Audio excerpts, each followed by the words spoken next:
Oh, probably should help to put my earpiece down when I speak. So we are live.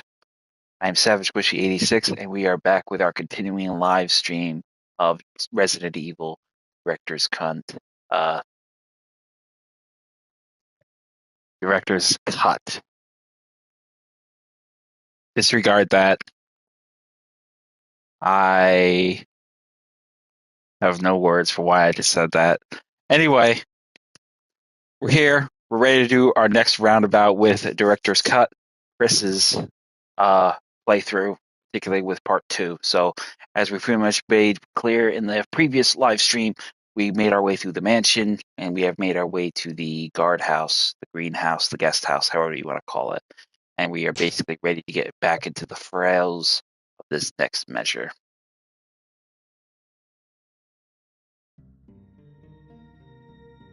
So, as we left off last time, we pretty much saved the game as we had navigated our way to the greenhouse in its infancies here. And we are going to continue with our next exploratory factor of this, going into the control room, which is deeper into the guardhouse section. So we're going to immediately... Oh, excuse me. I had cereal and orange juice and coffee. So I am ready to keep it moving. So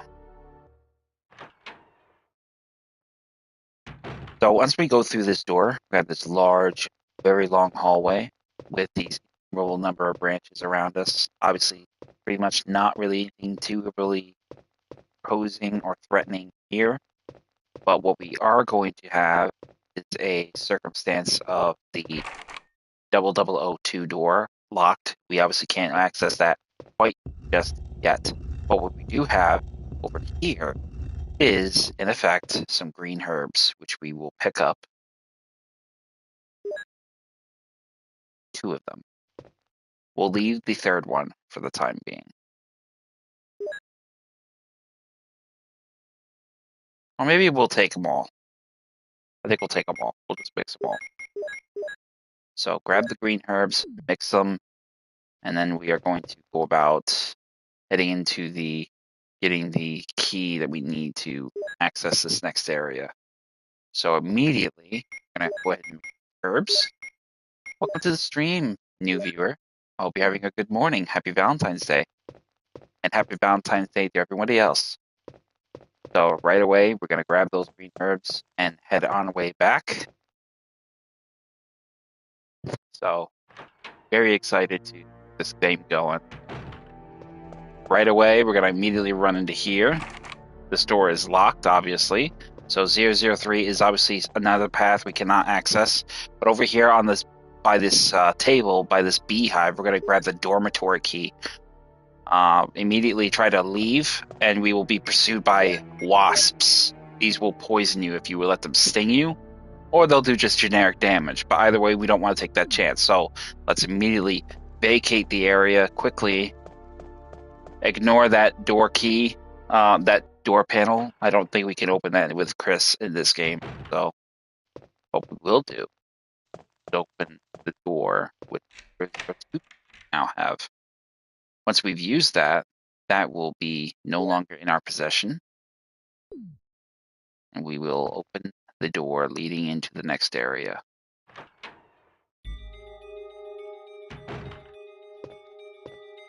Right away, as we get into this room here, we will find a number of things. Number 1, on the table, on the bed, we'll find the Plant 42 report.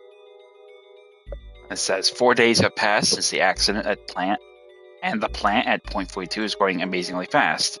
It's been affected by the T-virus differently than other plants have been, and shown unique shape in addition to its size. Looking at the way it behaves, it is now difficult to determine what kind of plant it was originally.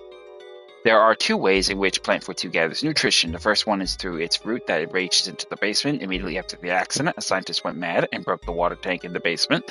Now the basement is filled with water. It is easily imaginable that some chemical elements were blended in the water and promotes the plant with incredibly fast growth of Plant 42. Another part of the Plant 42 from the basement grows through the duct and hangs down like many bulbs from the ceiling of the first floor. Many vines come out of those bulbs, and they are the second source of nutrition. Once sensing movement, Plant 42 shoots its vines around the prey and holds it. Then it starts sucking up blood, using the suckers located at the back of its vine. It also has some intelligence. It blocks the door by twining its vines around it, especially when it captures prey or is sleeping. Several staff members have already fallen victims to this. This was the May of 21st, so this was shortly around the time when the outbreak happened. So on the wall, grab the map for the dormitory, which is essentially where we are. Here we have a desk that's locked. And then there's a ladder going down, but we want to check the bathroom real quick. So head into the 002 bathroom. Inside, we'll find an immediate zombie. Drop him. Grab the magazine from the sink. And we're going to make a quick run back to the save room. Drop off the healing item, as well as the magazine. And maybe the shotgun ammo, too. I don't think we really need the shotgun ammo. Not yet. But let's head on back.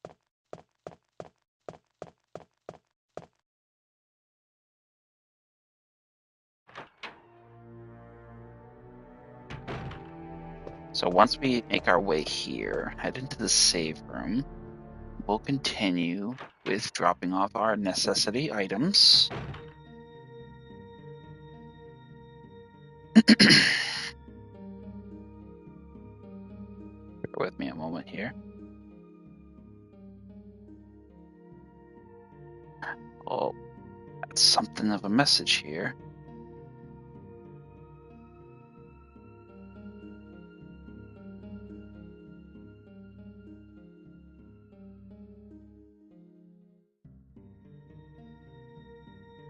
There we go.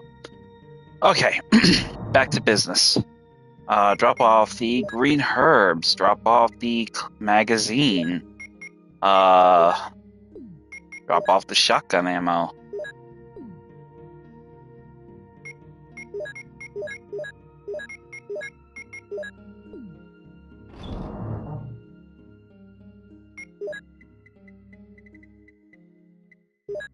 Again, I want to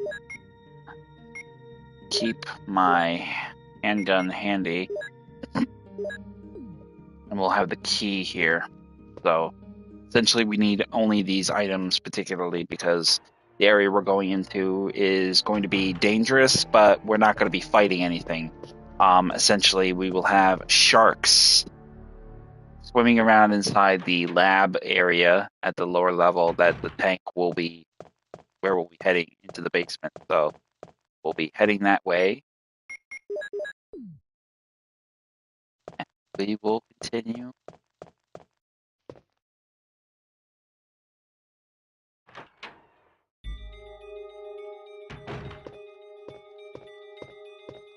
Now, obviously, there is a key here we need to find for this to be unlockable.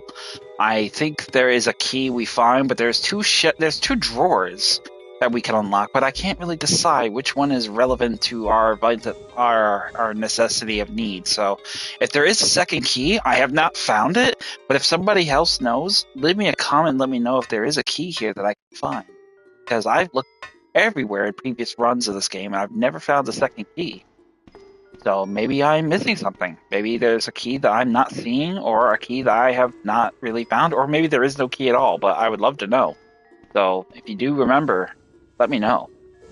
But heading down here, to get across, we need to make a bridge. So what we're going to need to do is push these crates into making a bridge with the floating water here.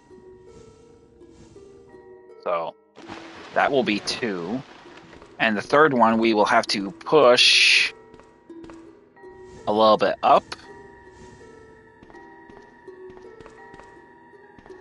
And then a little bit over. And now we push it all the way down the hall.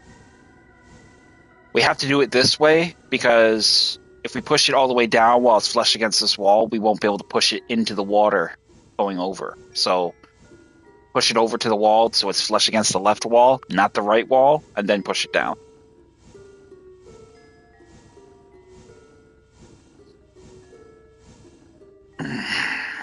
So that will be that. And then we will head into pushing this all the way down here.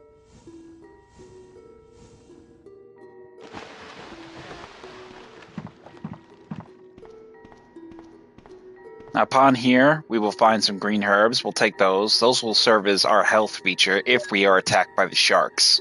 I don't think it'll come to that, but better to be safe. Better to need it. Better to have it and not need it than to need it and not have it. So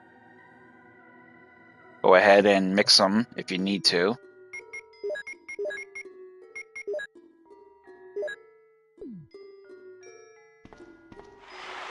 Now, the water running will be rather slow and will give you a considerable amount of resistance. Entering this lab area, we will not go left. Instead, we will go right because we need to turn off the water. And the water control will be here. And there is the shark. In Chris's scenario, you don't see a cutscene, but in Jill's scenario, you will see a cutscene of the sharks pursuing you. So essentially, these enemies here will be pretty much lying in wait, but you'll have 2 small sharks and then 1 big shark. The big shark will eat you whole if you're not careful. But over here, as soon as you enter this room, will be the controls for the water lever here. So drain the water, and that will eliminate the sharks as a problem.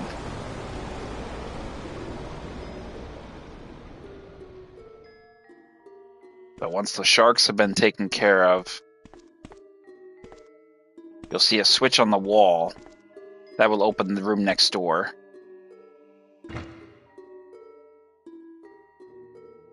So now that door that was originally locked is now accessible to us. Ignore the sounds of just sharks flapping out of water. Inside here, on the right, 2 magazines will be found.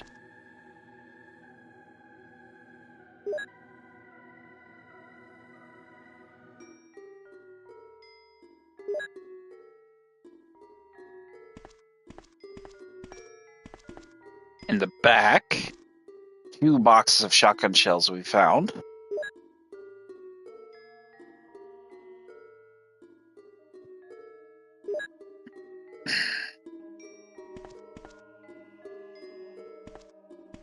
And then over here, a key for the 003 room will be also found.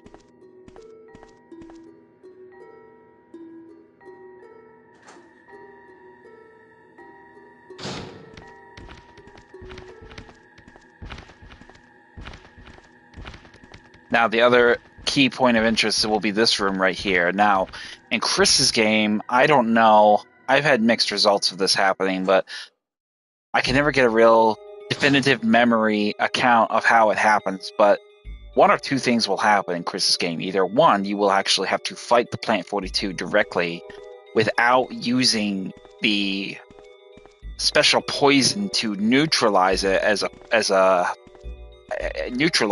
threat. Oh, we have a small key there. There we have the key. Okay, so we got a key here. So we're going to use our green herb because we don't want to leave the key behind, and we're not going to come all the way back down here for a fucking key. So let's use the key. Let's use the herb, get the key. Now, as I was saying, you can usually make the vigil with Rebecca, and she will come down. Chris will get captured by Plant 42, the boss that we're going to be facing soon.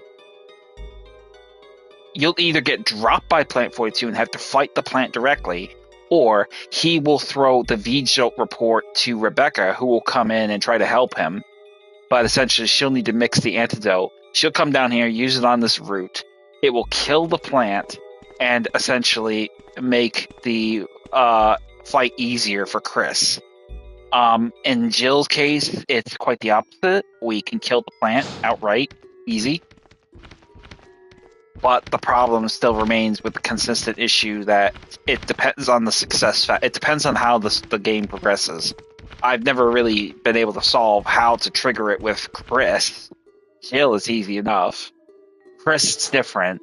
So again, it's another element factor, much like the small key debacle. I don't know really how to trigger it. So if you do manage to figure it out, I can't remember how to trigger it, but I know I've triggered it before. If you do figure it out, let me know. It may be in a different game mode. It may be doing things a certain way. I have never determined what that is. But once we get up here, we're going to use a small key to open up the desk. And inside, we will find more shotgun shells. We're swimming in shotgun shells, man.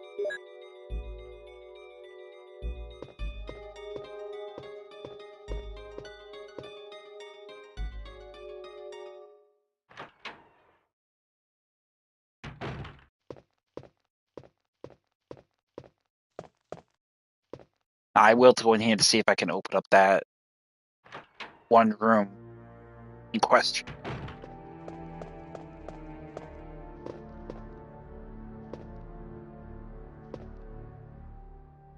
Okay, so here we have 9.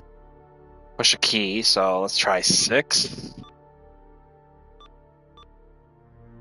3, 4, 5.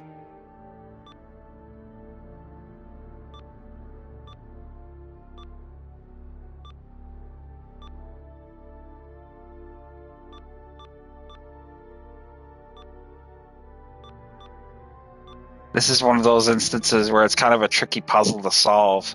But it's fun to solve it all the same, though, when you think about it.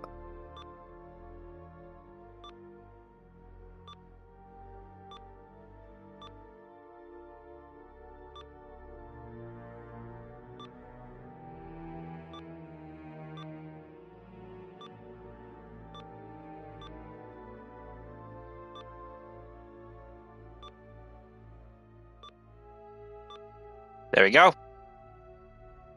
It's a really fun little light puzzle you solve.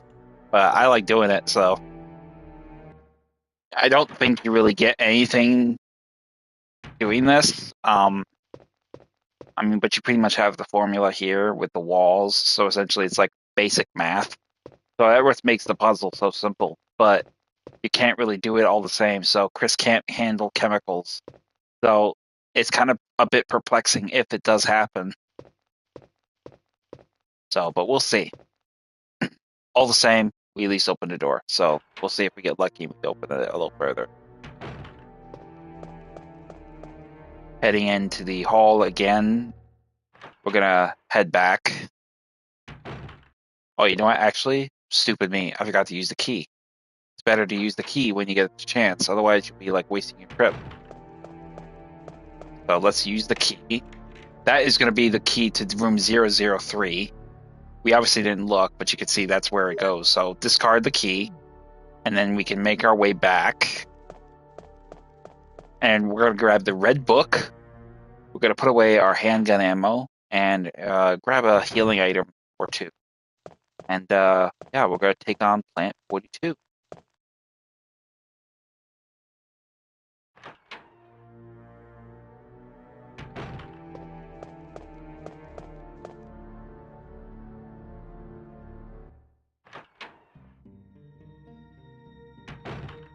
So as soon as you get in here, open the inventory, and we're going to drop off our handgun ammo. We could easily take we'll take the shotgun shells with us. We got shitloads of ammo here. We'll go ahead and take the mixed herbs.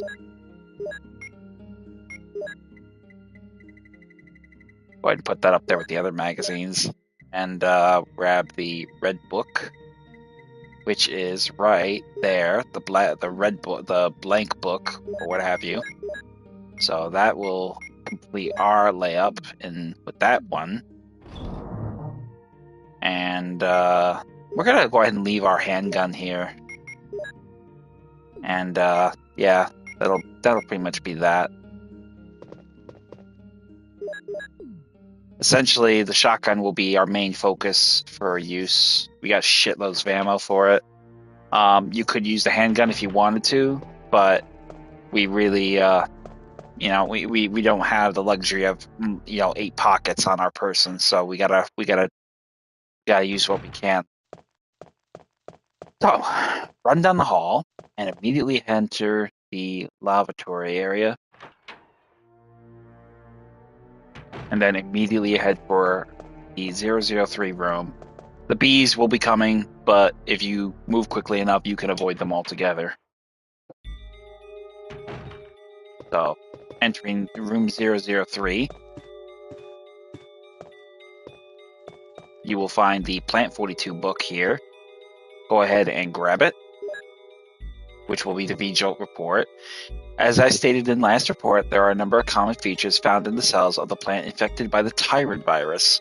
We also have found another interesting fact through some experiments. We found an element that destroys these plant cells rapidly in umbrella number 6. One of number 16, one of the series of chemicals that we use for that experiment. We named this Umbrella 6 as V-Jolt. In our calculations, it will take less than 5 seconds to destroy Plant 42 if we put the V-Jolt directly on the root. You need to mix some of the series chemicals in a specific order to create V-Jolt, but the Umbrella series chemicals may generate a poisonous gas which is harmful to the human body. Extreme caution should be taken when handling these chemicals. Following are the types of series chemicals and their brief characteristics. 2, 4, 7, 13, 3, 6, 13, and 16. So, and it gives the color schemes of green, red, purple, yellow, white, blue, and brown. So, if we actually were able to get Rebecca this report, she could make the chemicals. So now we have a book missing, so we're going to use that, and that will open up the way to V-Jolt, Plant 42, V-Jolt. So head over here first. Now, as you can see, this is another desk that's locked, and this is where I'm a bit perplexed because I have not found the key to unlock that desk. So enter the bathroom here, and we'll see what we find in here. Zombie, and a magazine on the floor. Go ahead and grab the magazine. Nothing major about this waiststand. Nothing special. Dust collector's the bath towel is dirty.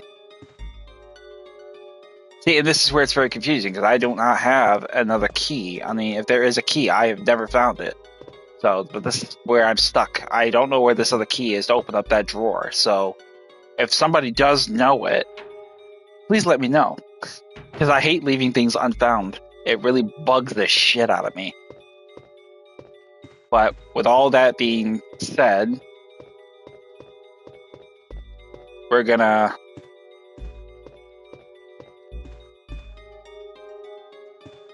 head into fight V-Jolt, Plant 42. Why do I keep saying V-Jolt?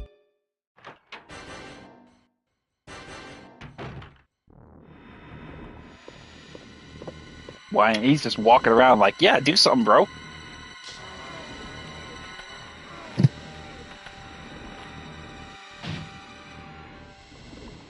So now we will be fighting the Plant 42 monster here.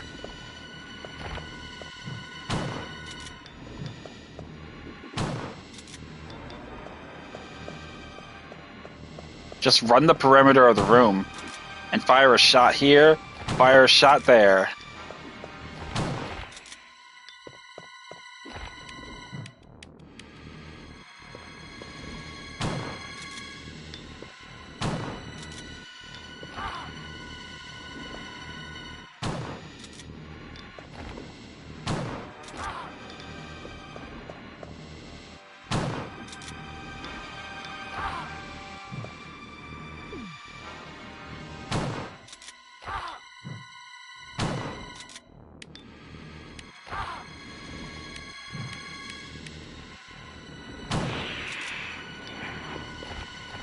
Now that will be stage 1 of the fight, essentially,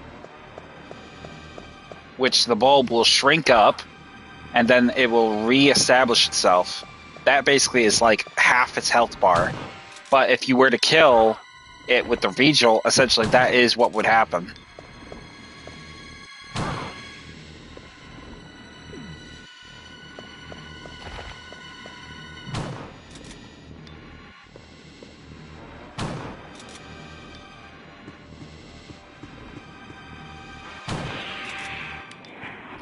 And that will take care of plant 42. It just drops dead right there in the center of the room. That will take care of that piece of work. Then after we dispatch him over inside the fireplace, you will find the indications of a key, more specifically the helmet key. So we'll grab that key.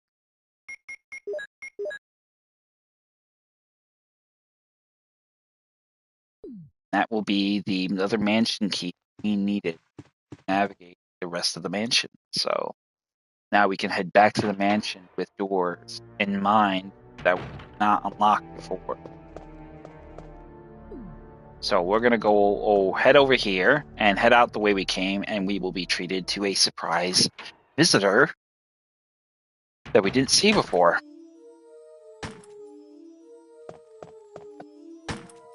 Wesker! Chris, you're alive. My words exactly. Where's Jill? Aren't you with Jill? I'm sorry. We were attacked by a strange monster. I lost track of her while we were scouting around. I hope she's okay. I see. Well, it's not your fault. This place is crazy. If we stay here, all of us will end up dead. What should we do, Wesker? We have to complete this mission. Whether we escape or stay and look for Jill, we don't have many bullets left, and we can't even protect ourselves. Speak for yourself. We're still in trouble. I got tons of bullets. Shotgun shells and pistol shots. There are a lot of locked rooms in that house. Check them out one more time. There must be a place to hide safely. I'll look around the house a little more. Okay. Let's get going. So Wesker will obviously leave you in the hallway with the dead bees he just shot. And now we can basically just walk our way out of here, stomping on them as we go. So, but once we've done that, we pretty much have everything taken care of here. At least as good as taken care of as we're going to get. I'm a little bit miffed. I don't know where that other key is. So I can't exactly afford to stick around and look for it. But we are going to go ahead over here, drop off some of these items. Namely, we're going to grab the, drop off those items, take out the handgun bullets, and we're going to combine them all because we got shitloads of handgun bullets. Almost 105 bullets. So, I mean, it's kind of a breath of fresh air compared to where we were, but damn, I mean, we are swimming in munitions now. But yeah, we're gonna grab the key that we put in here for the moment. So we're gonna need that key, and we're gonna need some healing items. So grab the blue and green herb that we have here, because we may get poisoned on the way back to the mansion. As you recall, we do have to navigate that lake with the snakes. So we're gonna head on back the way we came.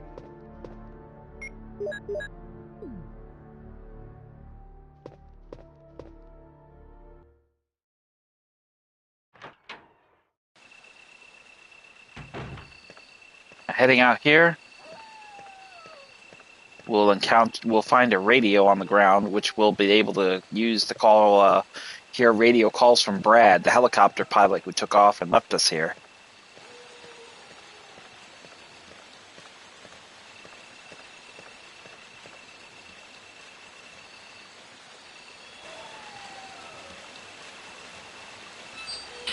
Not here, but we'll eventually find it somewhere. I can't remember exactly where. I think it's actually on our way through the hall with the Oh, run. We could very well kill them, but I don't see the reason of wasting perfectly good shells for them when we got an even nastier enemy that's going to be populating the mansion. Hunters. So run past all these snakes and drop down. Almost got bit there.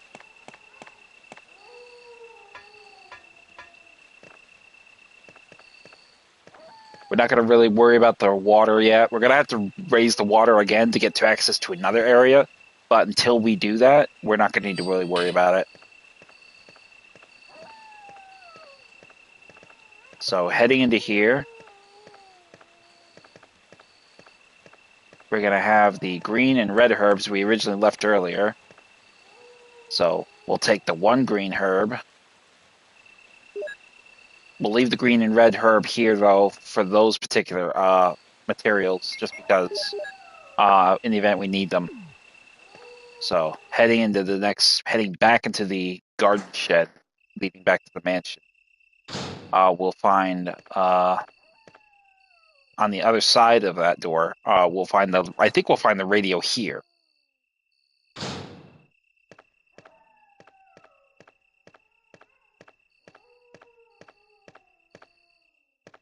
There it is. What? It must be a STARS radio. It's a little bit broken, but it might still be usable. I'll take it with me. Now, you want to listen very carefully for when you hear the beeping sound. That is an indicator that you want to check the radio. So,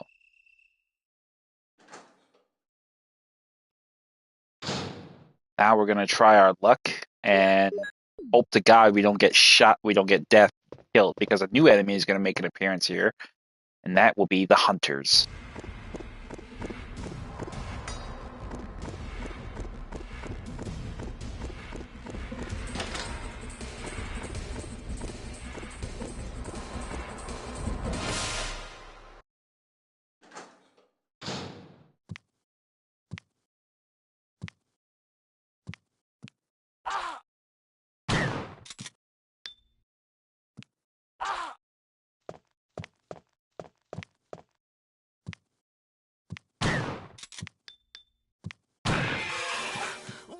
What are they?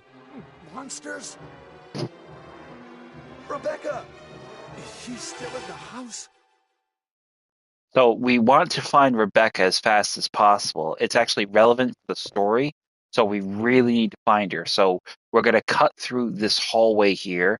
There are going to be a couple hunters probably in our way, but we're usually going to be able to avoid them. So right there is a good one.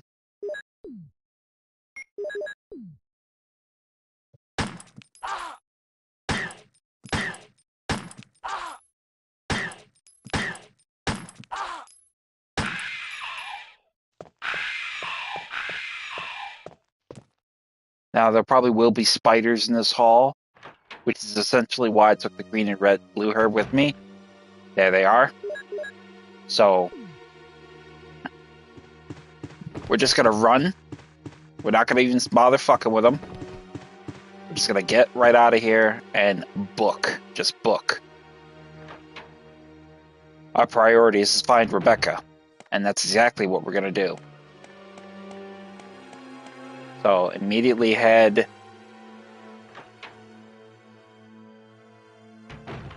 for the main hall. Head through the dining room.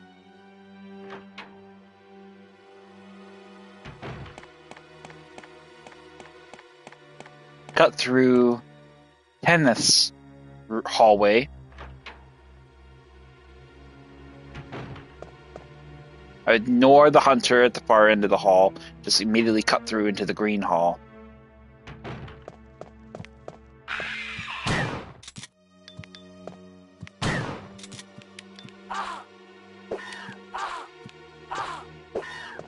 Alright, I gotta go. I can't. they're gonna kill me. You gotta be careful because they have an instant kill move where they will immediately kill you, like on the spot if you're not careful. So we're gonna reload our shotgun with the menu because it takes too long. Take the risk with the other one.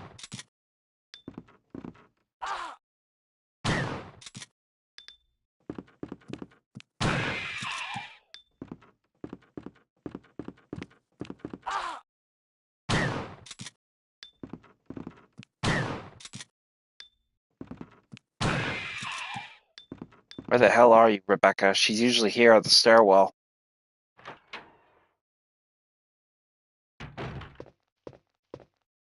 There she is. Rebecca! Chris! Thank God you're safe. I'm sorry that you were worried about me. We are in great danger. We must organize a search for the others and get the hell out of here. Understood? Yes, sir! Okay, I'll go first. Proceed with your own judgment. All right? Can you do it? Yes, I can! Good luck. It's kind of adorable. So, with that being said, we obviously are going to have our hands full with hunters now. So, handguns are not what I would recommend. They're incredibly powerful. It takes at least 3 or 4 shells just to drop one. What we need is a magnum, which we will be able to get here in a short while. But until we do have that weapon, we are at a bit of a disadvantage. Our handgun will only do us so many favors. So we're going to need to be very careful and just basically we need to get a magnum. I mean that's there's no ifs, ands, or buts about it. So we're gonna head upstairs now. We've obviously found Rebecca. We know she's safe, so that's not going to be impacted by the end. The best ending is with the side character included.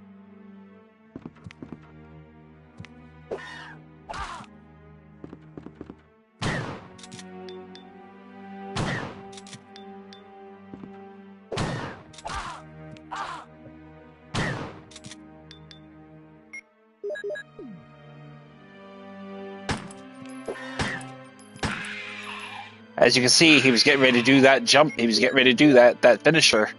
He jumps towards you and he swings his right hand and he takes your head clean off. So you want to be careful. But thankfully, we stopped him before he could.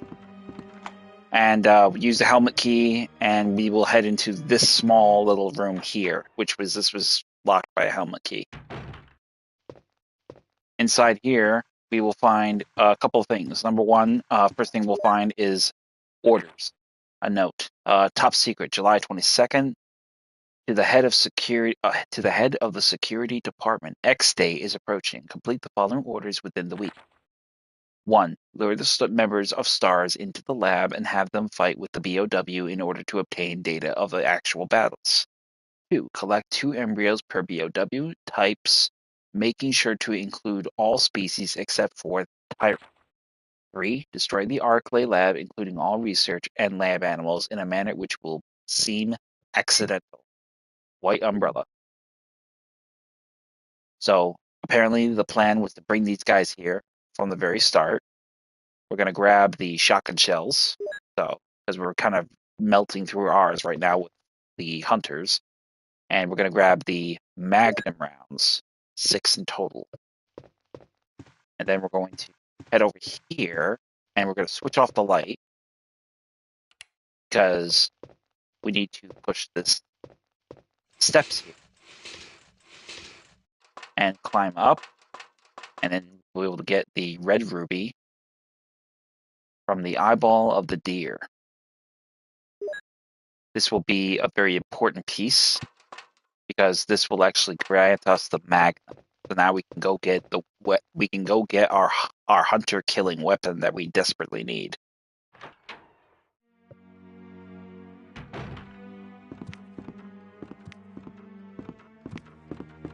Now, obviously, the other hunter is going to be up here in this hallway. We're not going to really sweat him. We basically have a hunter in that anywhere there is basically a zombie will be a hunter. So In this particular case, there was a hunter in that hallway. We avoided him. There will be 2 hunters in the dining room second balcony, which we will not be going, but essentially we can avoid them as well. So we're going to go ahead and first thing we're going to do is drop off our handgun and drop off our shotgun shells so we don't burn through them. Actually, no, take that back. You want to take them with you because we don't really have the security of safety with the other hunters in the hallway. We did not get around to finishing. We ran through the area. So we'll cross our fingers and hopefully we don't get killed. So we'll see what happens. But we're going to head into the next area and get rid of some of these hunters. And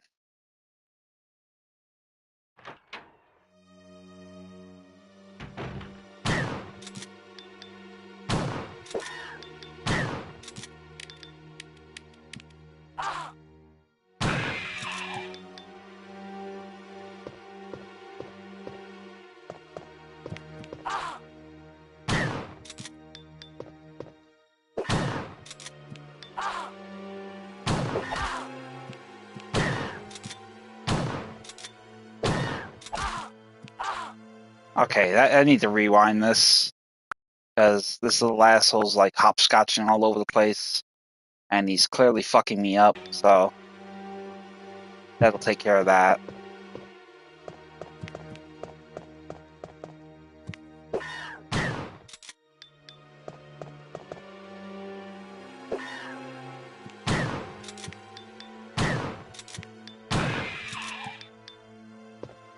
So that takes care of that hunter. It's kind of tricky to get to shoot them straight out of the air. I mean, you literally have to get really lucky. It's a little bit easier with the remake, but in this particular game, it was a little bit harder with the animation being so fast. So here we have the red and blue eye puzzle. So this is where the red gem is going to come into play. So the statue will turn, and then inside we will find the Colt Python. This is Barry's weapon, but Chris will be able to use this weapon in his measures, take on future threats of hunters to be found here. So now that we have that weapon, we have the security to take on more of those enemies in question.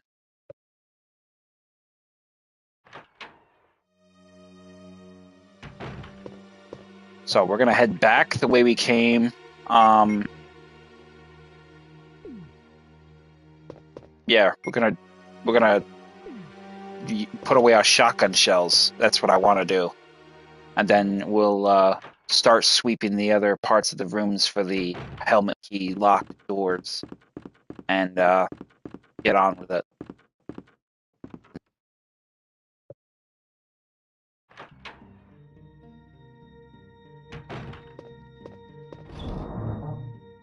So I'll put the shotgun shells inside here. We want that for the security case of it being a matter of availability, but more importantly, we'll need them later. And I don't want to constantly keep burning precious amounts of shells. I mean, I got plenty of handgun ammo, but I need something with a bit more punch than a handgun right now.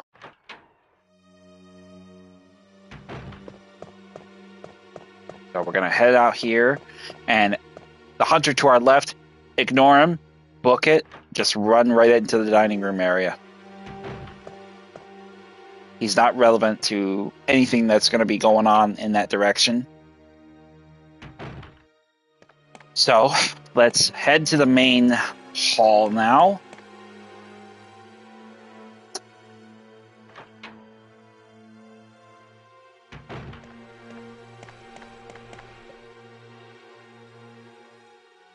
Take a quick look at the map just to make sure. First floor, practically the only rooms that we don't have access to.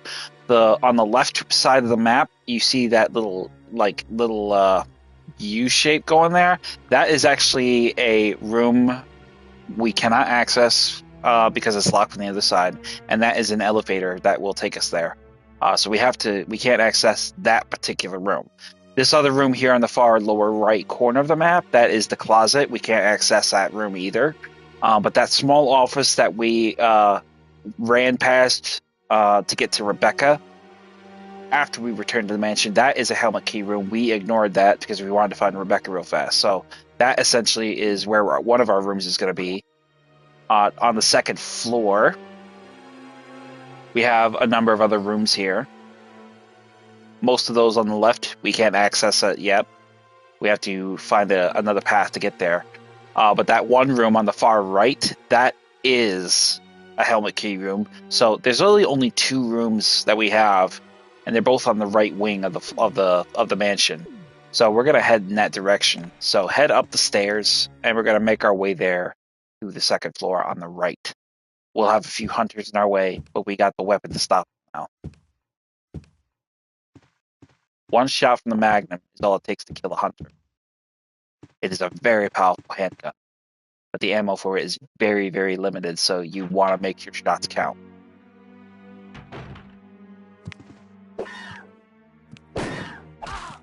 And that is exactly what I mean. You son of a bitch. Fucker. Dickhead.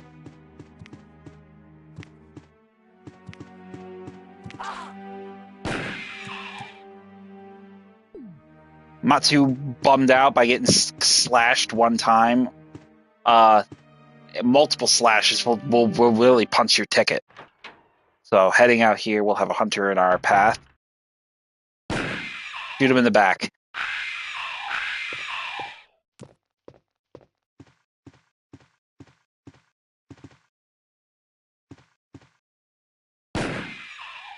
That one will do him in too. So, I mean, as you can see, this weapon is stupid strong. But heading downstairs now, we will have another path and another hunter.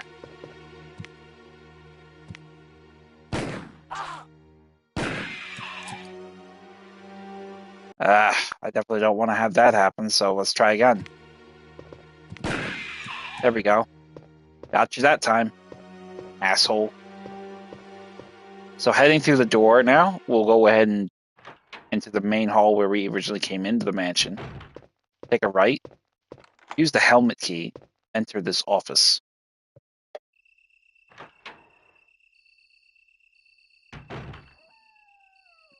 And you can see it's relatively dark, so what we want to do is turn on the light on the desk.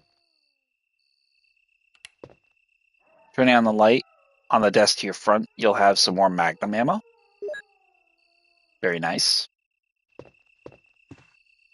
And then on the left, you'll have the Eagle of the Doom Book 1, which is Eagle of the East and Wolf of the West. This is a key point of an item we want to grab.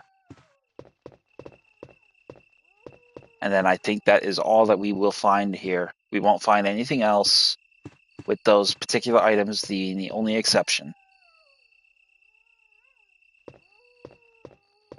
So now we have one of the key items to get us to where we got to go at the very end of the game. So we'll drop this item off in the room.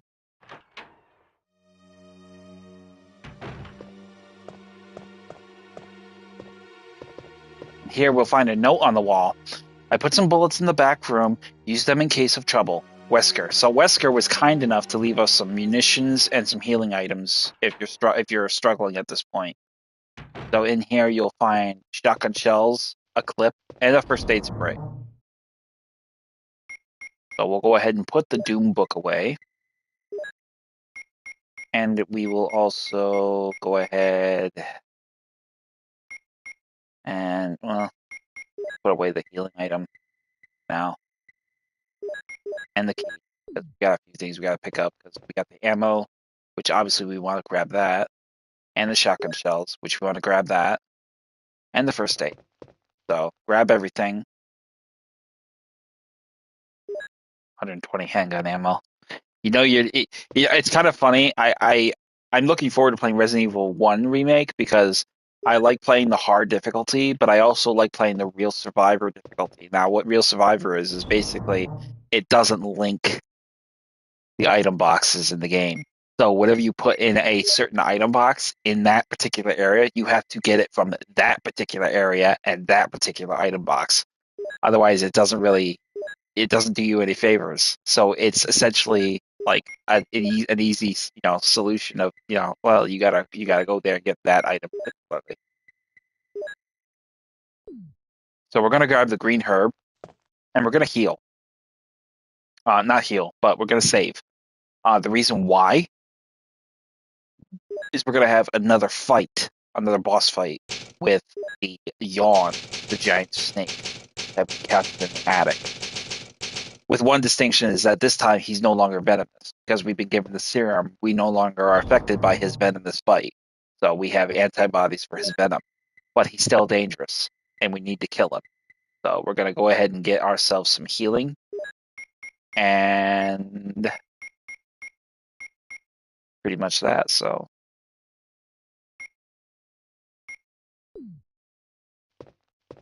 Matter of fact, let's put the Magnum away. Magnum ammo away. And I'll be making a visit back here because I want to take handgun ammo with me because essentially we'll have some zombies we'll need to deal with. These other halls we'll be accessing. We have not explored yet, but there will be zombies in them. I don't know about hunters. I'll take a fully loaded Magnum with me all the same. But in the grand scheme of things, I want to make sure that there's nothing here that's going to be a problem. So we'll head into the next area, which is going to be down this hall. And it's going to be that red door we didn't open earlier.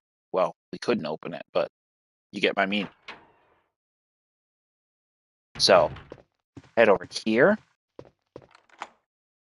and use the helmet key to open the door. Now that we've done that, probably want to go back and grab ammo. I should have grabbed my shotgun shells. I didn't think about that. Stupid. Matter of fact, you know what? We can just rewind it. We'll just rewind it. That's as easy as it gets right there. So grab the shotgun shells. Where are they? There they are. We'll put one shell into them from the Magnum, and then we'll just switch over to our shotgun and focus on using our shotgun until this big bastard is put down. See, it's kind of handy to have the rewind just for instances like that where you fuck up and you don't have to reload the game or run all the way back and waste precious time. It's a little cheap because it takes away from the challenging element of the old school versions, but it is what it is. I mean, I'm not gonna say I'm not gonna use it. I'm gonna use it. So we're gonna head into this room here. Use the key. Unlock the door. We no longer need that key. We can get rid of it.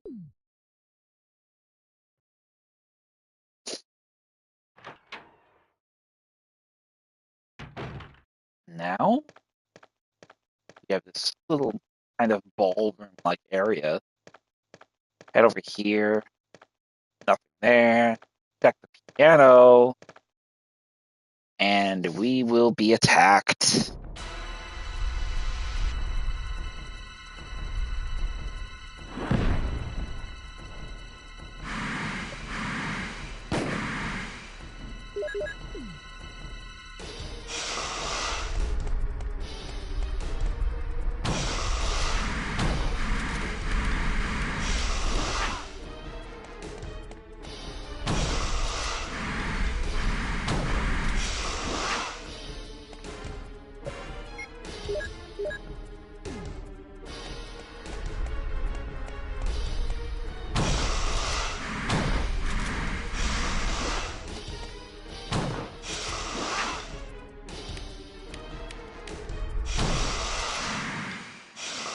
Die, fucker.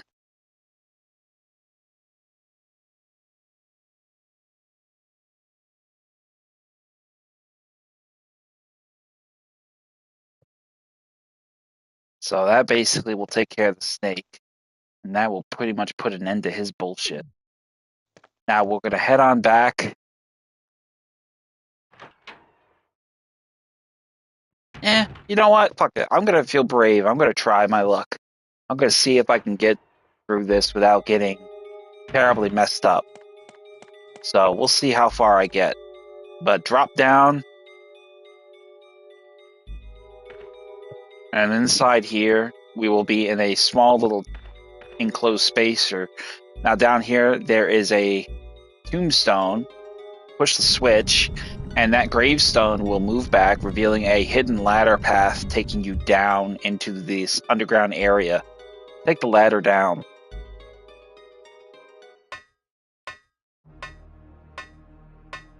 We will be inside this kind of modernized, but very kind of stone structured like hallway. Multiple zombies will be here. I wasted a shot.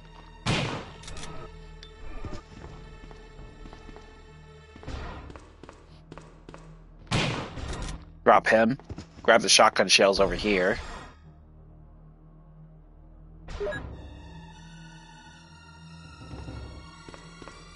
And then we're going to head on through this hallway here and continue straight down.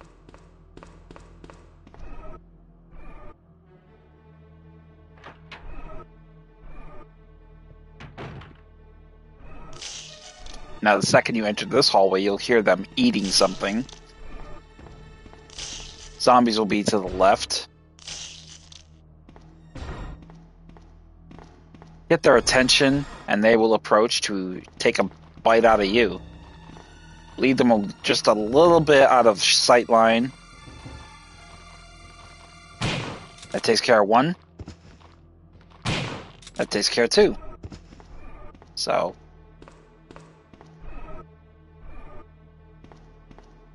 this zombie is not active, so you don't need to worry about him grabbing you and taking a bite out of your leg. But we will grab the green herbs here.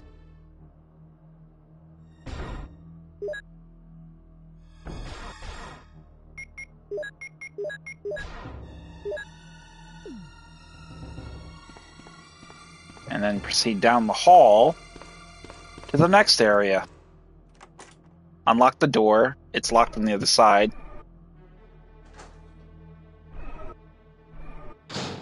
And this will take you into a kitchen area. Now here we will find a small key.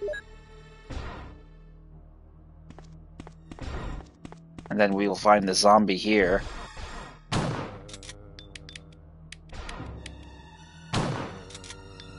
Kill the zombie, just so we can come back here and not be harassed by his dumb shit. Plain possum looking to take a piece of us.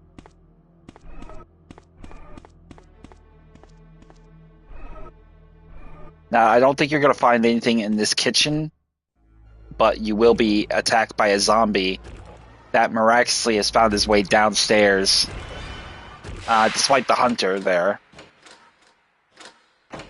I'm perplexed how he's able to smart enough to open a door. You can't just bash the door down. But we're going to take him down with a quick shot to the head. Easy work. Now, once he's taken down, we'll be able to head up the stairwell.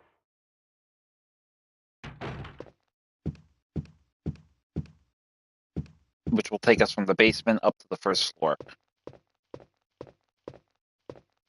That elevator is obviously the area that we can not access the elevator from this floor. That's essentially just a viewpoint. But opening the double doors here now will enable us to get to Kenneth's Hall and to a save area. But we have a hunter in our way, so we need to get through them.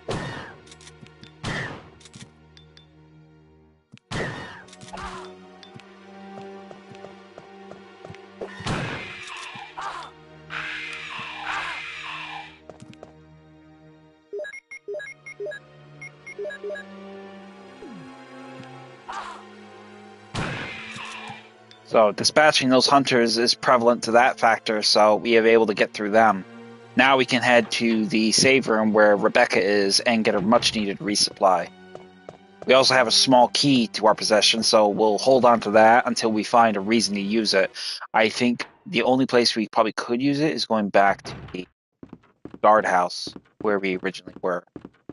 But I don't think I'll be making that trip until I have a good reason to assume otherwise. So we're gonna head into here.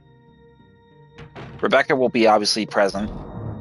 She won't be leaving anytime soon, so don't worry about her going anywhere, and you'll have to keep tags, nothing like that. But our shotgun shells are pretty much exhausted at this point, so we're gonna need to take initiative with using our Magnum with due diligence, particularly for hunters. So chill with the shotgun, reload your Magnum, and let's keep it moving. Put away the herb too while you're at it. We don't really need that. Where we're going, we're gonna have a different piece of work altogether to do. Matter of fact, what we will do is take the Beretta and we'll take the handgun ammo because we got plenty of that, and we definitely want to not use our magnums for zombies. So let's chill with the shotgun and use a magnum for the hunters and the handgun for zombies. So time to use up some of this ammo. Now we're going to head back the way we came and basically head back down the stairs to the kitchen, take the elevator that's around the corner from that zombie that was laying on the ground that we shot, and we'll be able to search the other area that we'll be going to, which will be down the second floor. That's where the elevator will take us. Kind of ironic. First floor leads to the basement, basement leads to the second floor. So head back down this way, through the double doors, and descend into the basement.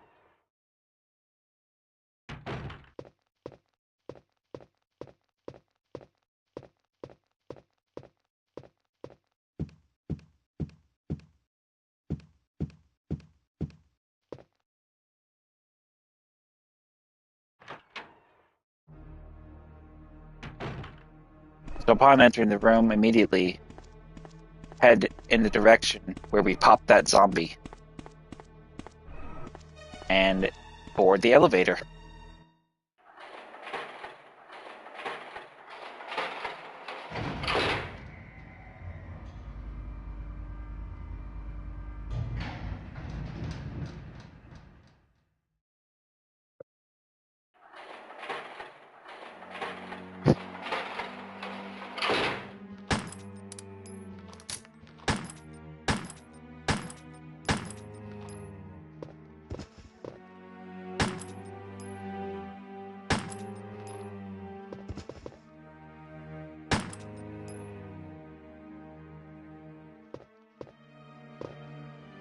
Obviously, we'll have some green herbs here.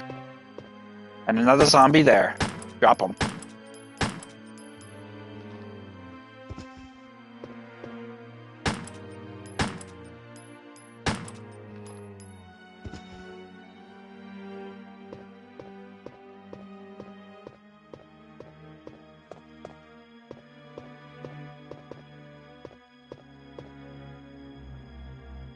Now, hidden to this room here, these blue double doors, and inside you'll find a series of zombies.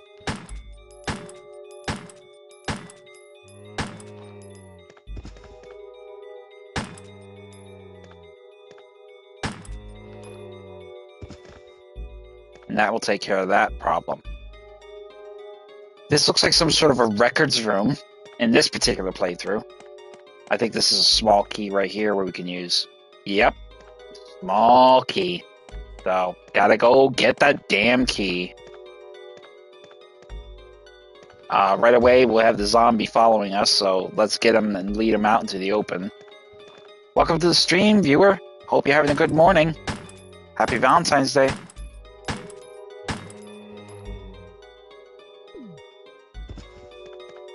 We will dispatch that zombie. And in here, we will find the scrapbook. And Animal Attack, woman mutilated. May 27th. May 20, around 10 p.m., a 20-year-old young woman's body was found by a passerby on the left bank of the Marble River in the Cider district of Raccoon City. Raccoon police assumed it to be a grizzly or another animal's doing because there are teeth marks along the mutilated arms and left foot. that show considerable power. Since she was wearing a hiking boot on her remaining foot, it has been determined that she was attacked in the Arklay Mountains and fell into the river. They are hurrying to identify this woman.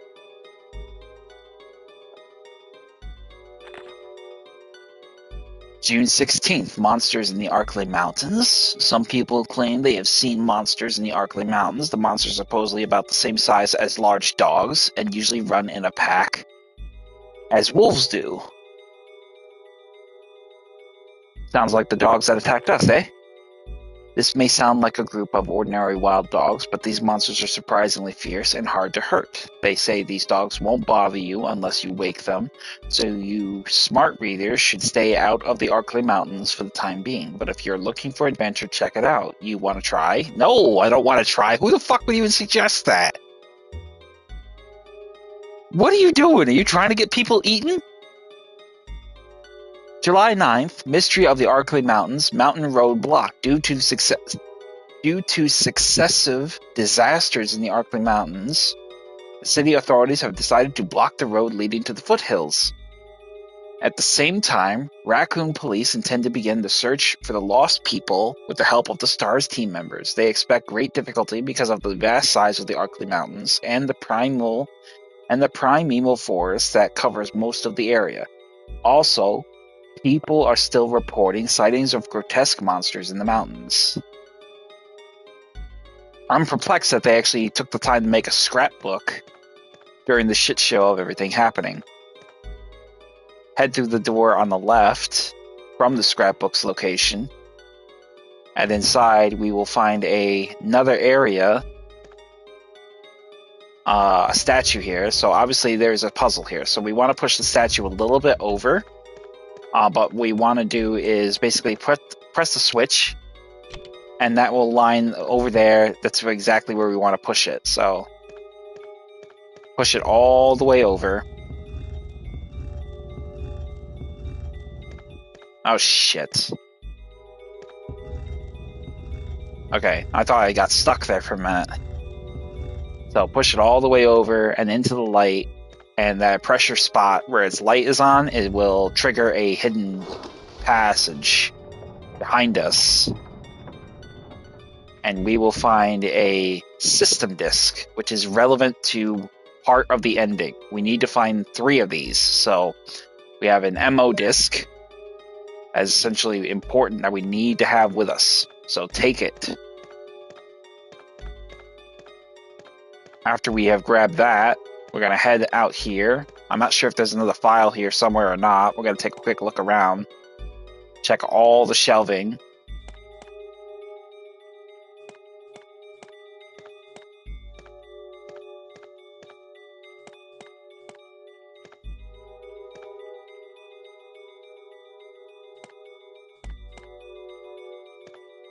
Doesn't look like it, so it's kind of a blessing in disguise, really. So head on through the door that we just came through, and then we're going to have one more area to check out. We'll have to come back here to use that small key, regrettably. I'm pretty sure there's some magnum ammo in there that we do not want to leave behind. So go ahead and push the bookshelf, and there will be a hidden door behind this door. A hidden door behind this bookshelf. And inside, we will find an ink ribbon, which we're not going to take, because there's no point in taking it. We actually have plenty. Over here, though, we'll find a magazine, which we will take. But before we go any further, head over here and look out over the courtyard from here, and you can see there's a helicopter port, relevant to the ending of the game to come. So that will be our way out. So we're going to head through the door now and out the blue double doors we initially entered. We'll be back for that small key and using that shelf. I'm disappointed. So now that we found that, we're going to head on over here.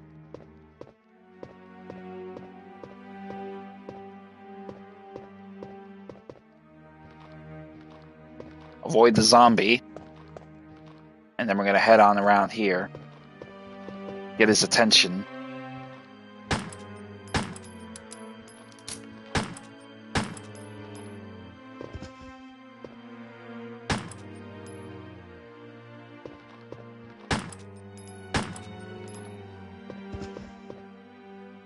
And that will take care of that zombie. Now, we're going to head through here. And in this room, there's going to be a few items in here we're going to need to grab.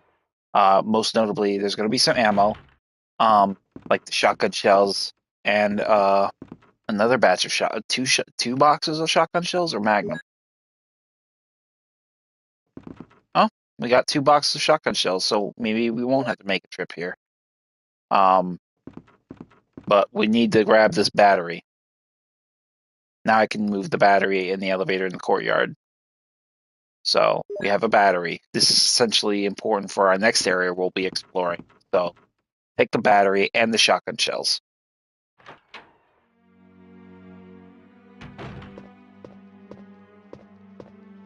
And then we're going to head through here and open this door. Which will lead us into this area.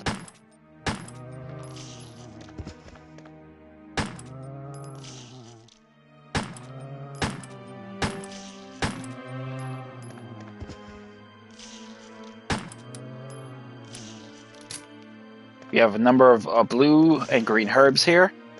And we have this very long blue corridor, essentially. With a zombie lying in wait at the end. Oh, shit! Son of a bitch. You fucking asshole, he bit me. I didn't think he would... he's just laying there and let his homie munching on him, and then I come over and he grabs me, starts munching on me.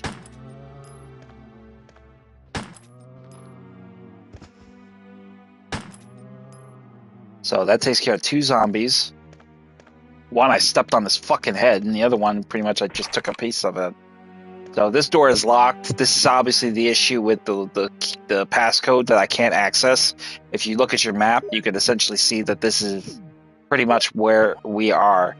That door is locked, and I need a passcode to open the damn thing. I don't know where to find the passcode. So we're going to have to leg it all the way to a safe zone and get the items in question. Which I think is an incredibly irritating detail.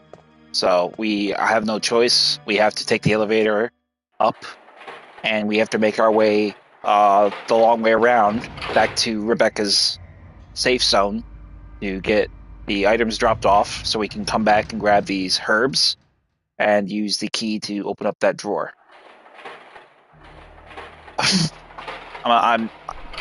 I wish I knew where the hell that passcode was to open that door, but I don't have it. And I don't think I know where I could find it, even if I wanted to. So we're going to immediately head up the stairs and just make our way back around. It's a lot of unnecessary legwork, but unfortunately it's what we have to do. Because I don't have the access code to open the door. I kind of wish I did, because it would save me a lot of work. But that's what we're stuck with. So just, count your lucky stars that we managed to clear this area of hunters, because we would have had to go through all this bullshit again. So head on through here.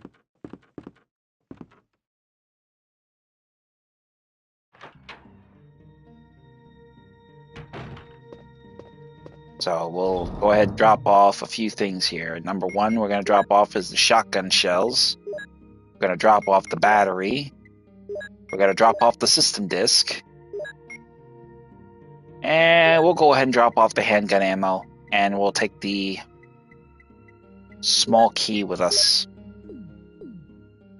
And now we'll head back, grab those items, and make our way to the next major area, the underground caves of this area. So head through the green hall, double back to the location in the basement level by the elevator that we found in the kitchen.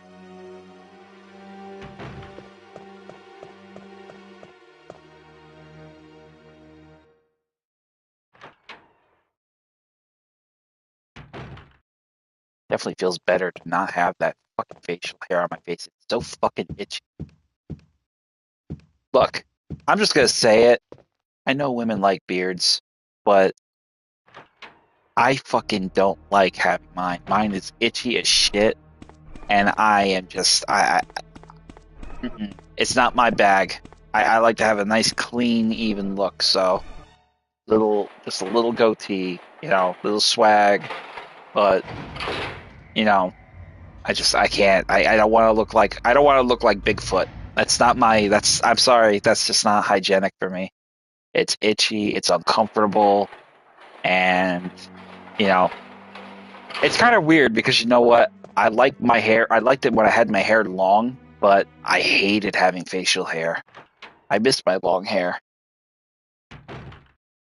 Oh, what am I doing? Wrong place. I actually remember. I forgot. I was thinking there was Magnum ammo in here. No, it's not. So we're going to head back over here to the blue doors. Don't forget those herbs over there in the corner. We're going to grab those next. But yeah, no, I miss having my long hair now. I wish I had it back. Sad. So we're going to use the small key. And inside, Magnum ammo. Let's go.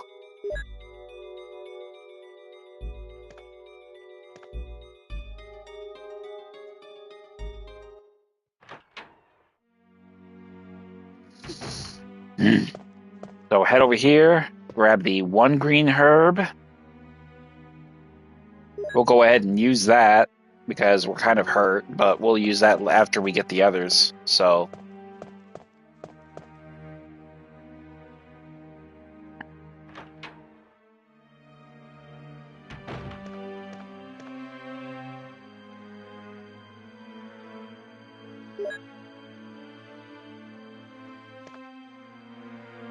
we're not going to mix any of these herbs because I have some herbs that I can actually use these for. And that's exactly what I want to do. So let's use the green herb to heal us for the damage that one asshole did biting me.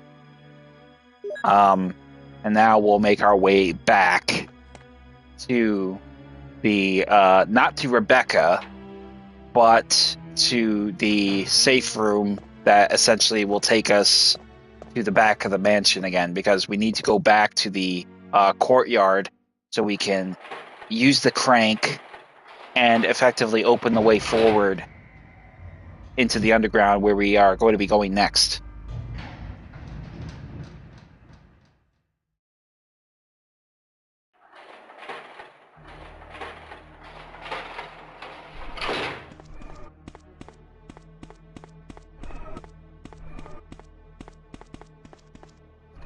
So getting into this section here, we're going up and then not going Rebecca, but we'll cut it through the dining room and then head back to the main hall and then go from there.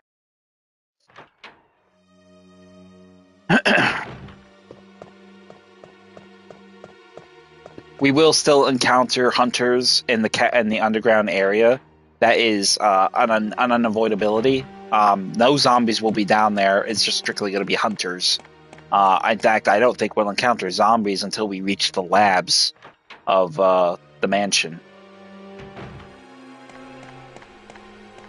So head up the stairs and then take the right step going up.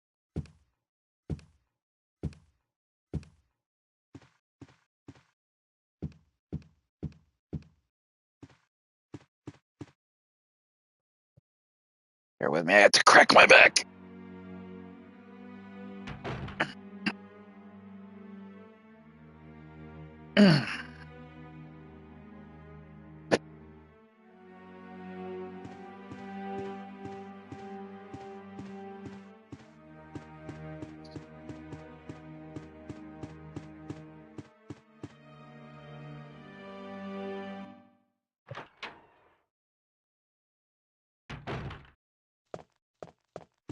So once we get here, head down the stairs, and then we're going to head into the storage room and grab the crank.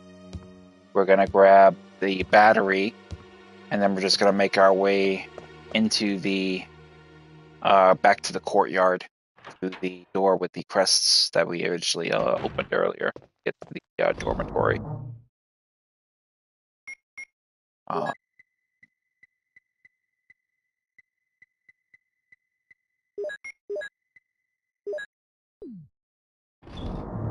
God, we can't fucking. We gotta manually pick the fucking Magnum shells out and combine them with the existing shells.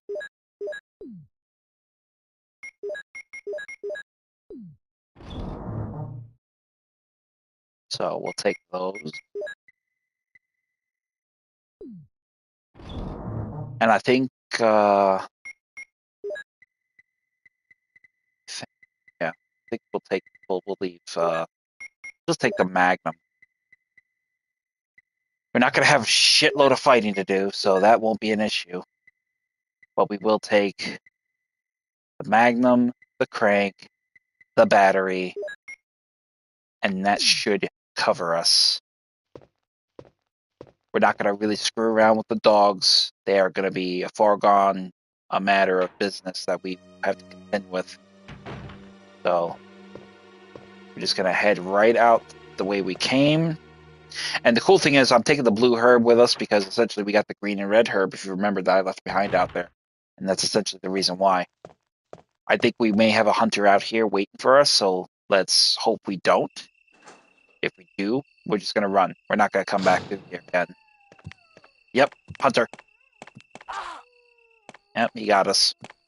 I don't care. I want him out of my way. And I don't want to waste any shells if I can help it. Now, we should get a radio call, so be sure to answer it. Grab the green herb and then the red herb. But mix them first so that you can pick them both up.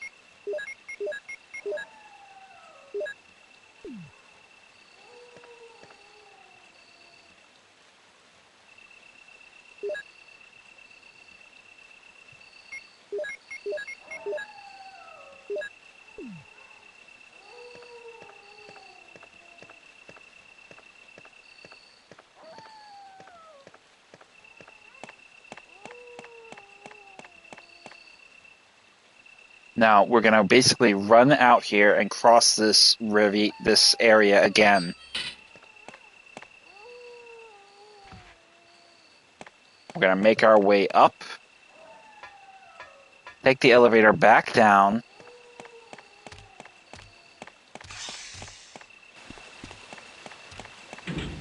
And then descend the elevator. Now, do not worry about the dogs. We're only going to have to run through this area 1 or 2 times. So, I think 2 times. So what we're going to do is we're going to walk and just run through.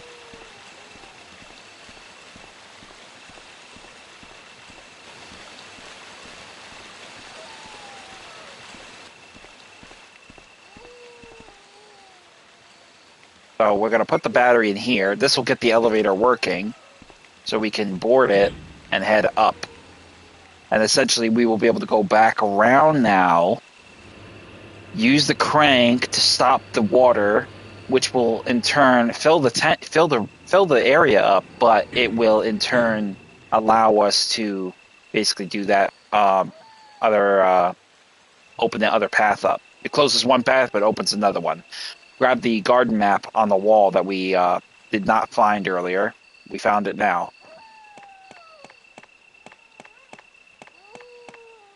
Now head back the same way we just went.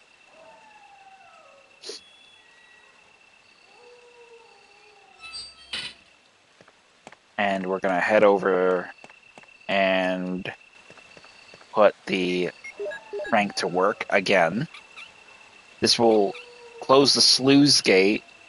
The water will stop flowing.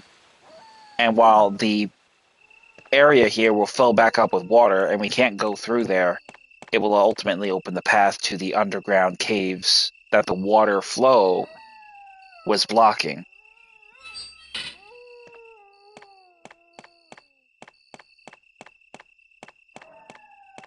So run down the same path we just came up, take the elevator down.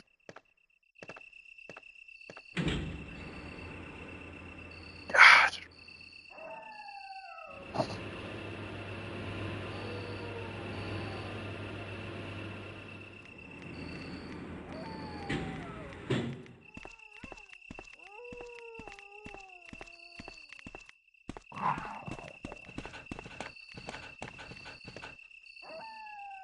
Now we can descend down the ladder into the underground area.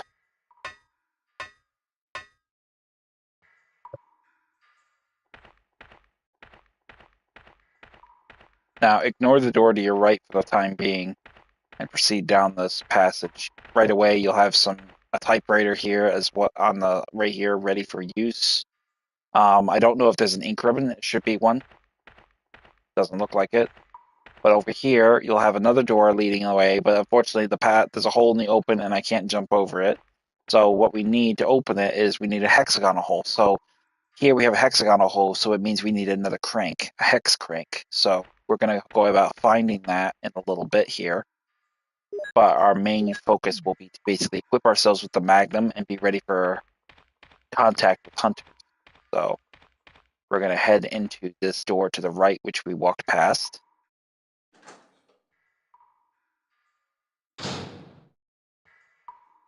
Now, on the left, we will see there is a flamethrower.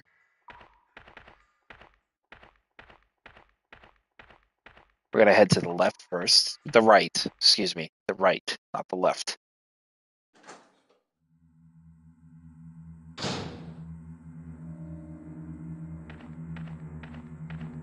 And follow this path here. And there'll be a door on your right. Head through there.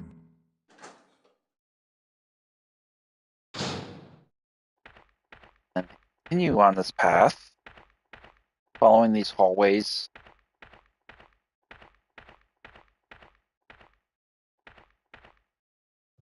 Enrico! Don't come any closer, Chris. Wait, what happened? Double crosser! Don't! Hell. Umbrella. Who is it? Is someone there? Double crosser? What did he mean by that?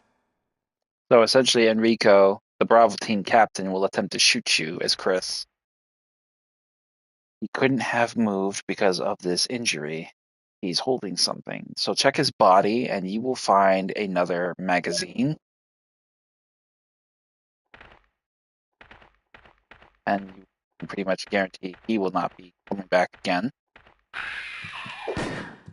Oh, come on. Why the hell does it always do that? We're going to try that again.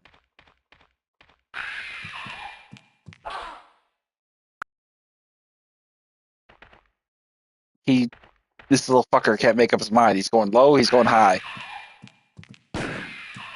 Nope.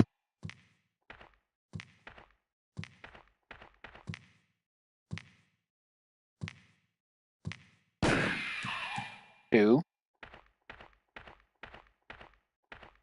And in a minute, you'll find that the person who shot Enrico dropped the very thing we need to proceed forward. So go ahead and grab the hex crank.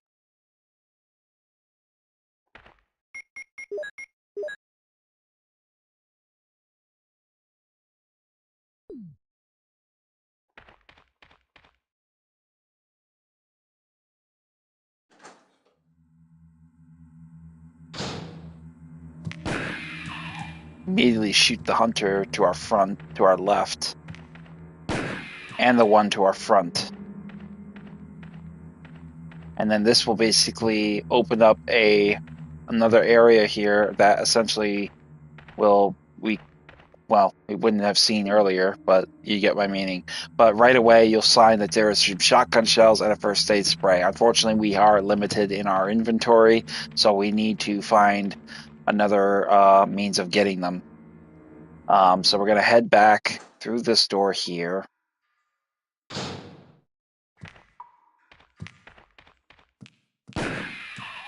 The other hunter there.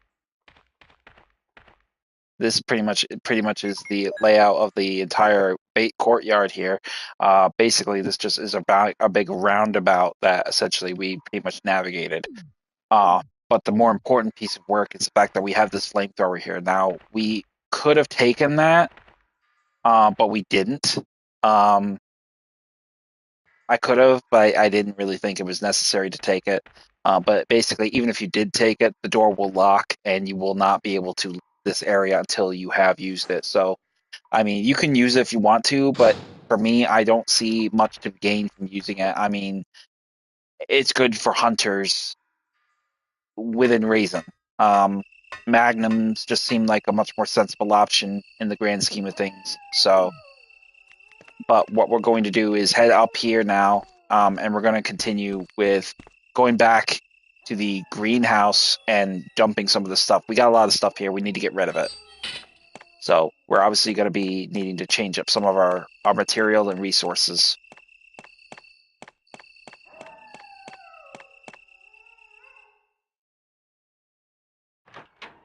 This is one of those major issues I have always criticized, particularly the underground area for this particular game, because there is no storage in the underground area. And it's a real pain in the ass because you gotta literally leg it to another area just to get someplace to drop off stuff that, you know, by all accounts, you probably really don't really need to be picking up to begin with. But well, there it is. So, square crank. We're gonna go ahead and we're gonna drop a lot of this off. We'll drop off the hex crank because we're gonna be coming back with the other items that we need. So this is just a rather annoying, off the beaten path kind of trip we got to make because of resources and storage. But this is what makes Chris a very difficult character to play as, because he has only 6 pockets. So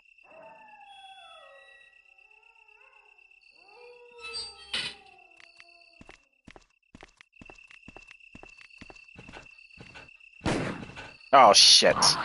I did not want to do that. I was hoping to shoot him before he...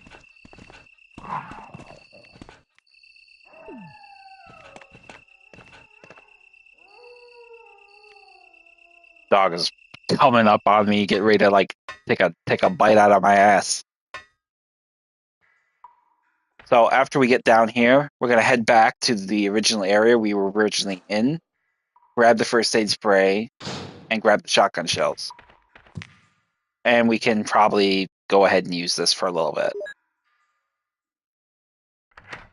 But as you can see, the door will lock.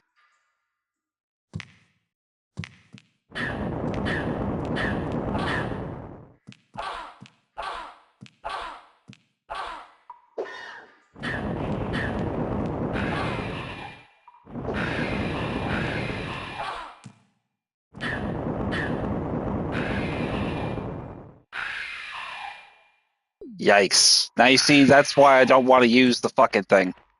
Okay? That's exactly why I don't want to use the fucking thing. It's good when it is hitting them. But otherwise, it is not fucking good at all. It's dangerous. I mean, I nearly got killed using this piece of shit. I mean, the flamethrower is a great weapon, but it is not what I would qualify as the best weapon to use against hunters. So it's really good for spiders, but there are no fucking spiders down here.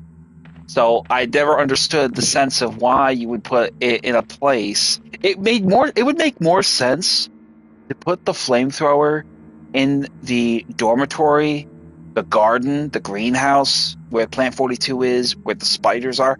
It makes more sense there. It makes no sense here. Hunters are dangerous in close quarters. So why the fuck would you give me a close quarters weapon? They have the advantage. If I can't stun lock them with the flamethrower, what good is it to me? it's going to get me killed. As you just saw, I was this close to death. I mean, it's okay, but I would never really consider it as being anything other than a glorified, showmanship piece. That's it. So I mean, I don't know. I just think it's a stupid material to wit. It's a stupid idea. It's a very stupid idea. And that's essentially why I don't particularly like using it. I mean, it's good for the next boss that's coming up, the Black Tiger, but that is, pretty much a foregone conclusion. There's really nothing much else to be gained from it in that respect beyond that point. So we're gonna head back now. Drop off the shotgun shells. I was hoping to drop off the first aid spray, but obviously we saw how that ended, didn't we? So head into here, drop off the shells, and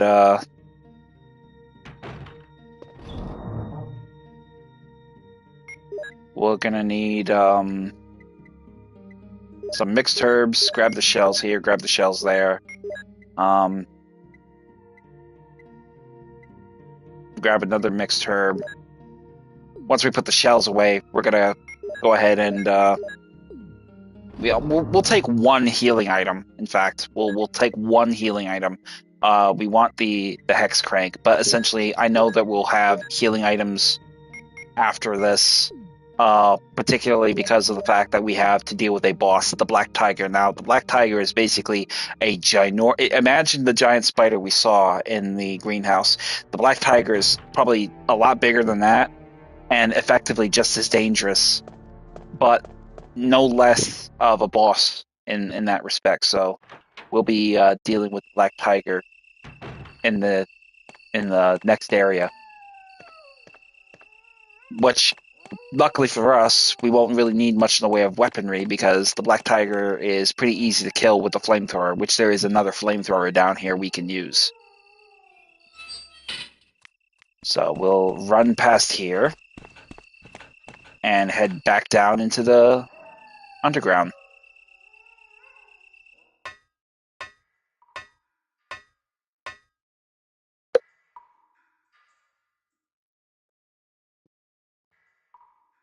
So head further down into the hall, and now we have the hex crank in tow. We're going to go ahead and use the hex crank to basically turn this entire structure. I would be very curious to see how the infrastructure was designed for that to be done like that.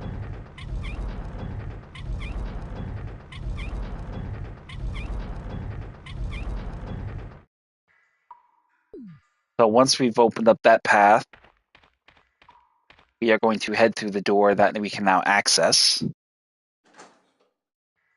Felt good. Pop my jaw. And then right away, we will have a flamethrower here, which we will take. Door will lock. Now we want to run down here, and essentially, once we get to this point, a giant boulder, very Temple of Doom, much like we saw in Bloodborne. What is it with people in boulders and little corridors? I'll never know.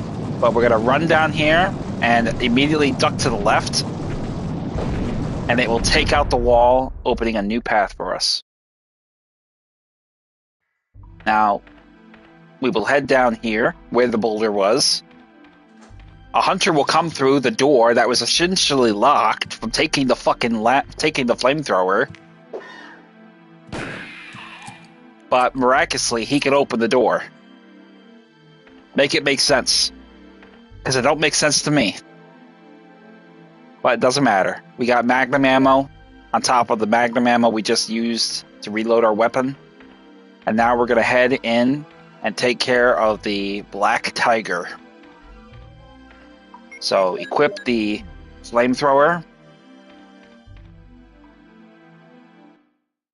And here we go.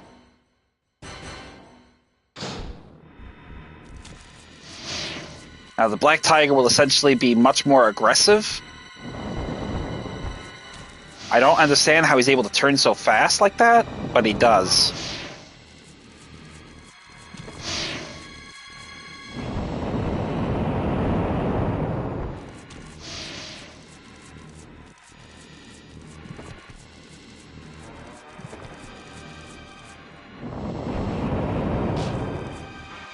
And the Black Tiger will be defeated. We obviously have been poisoned, but I'm not going to really stress too much about it. We're going to run, basically just run around, just run all over these little bastards.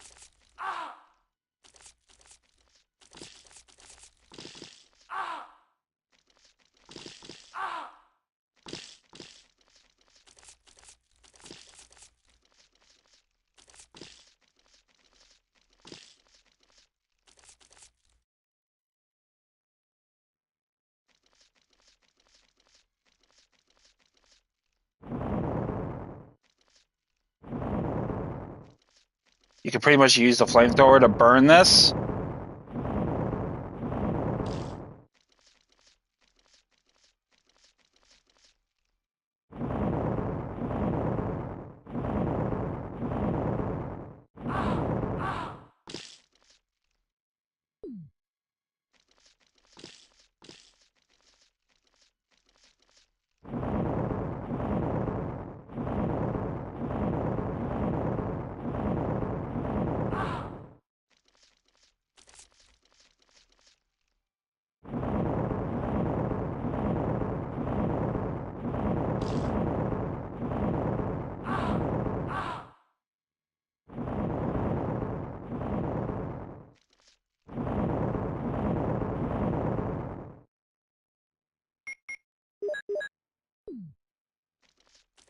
Now, obviously here, there'll be a knife here you can use. You don't really need to pick it up, so, I mean, it's strictly for the sense that you would probably maybe need it. It saves you from having to make a long trip all the way the hell back to another storage run, specifically. So, but, you know, in that particular instance, we don't really need to worry about that. What we do know is that we can go through this door now.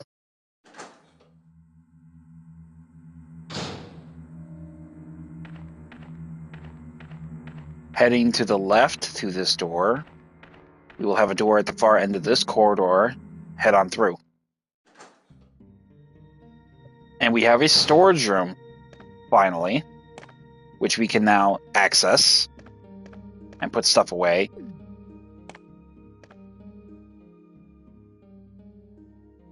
So, in this particular instance, it's probably the one and only time you'll get the storage room. Beyond that, I mean, you'll have a bunch of stuff to grab, but essentially that is the biggest pickle you run into, is essentially that instance where it's like, oh, I can get it now. Oh, okay.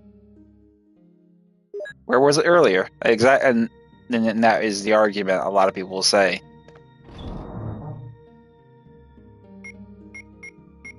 So we'll go ahead and drop off the first aid spray, the blue herb. I don't know if we'll need the hex crank quite yet. You can grab the ink ribbon on the table if you so want to. There's really no reason you probably would, but in this instance, we haven't saved in a minute, so let's save it now.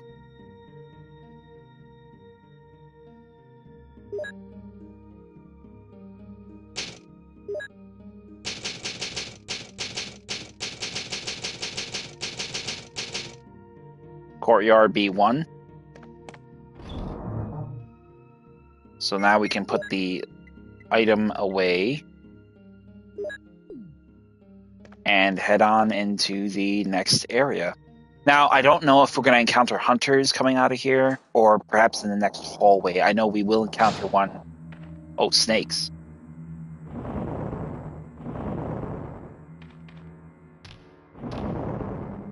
Okay, we definitely do not want to run around here, because these assholes will be a pain in the ass.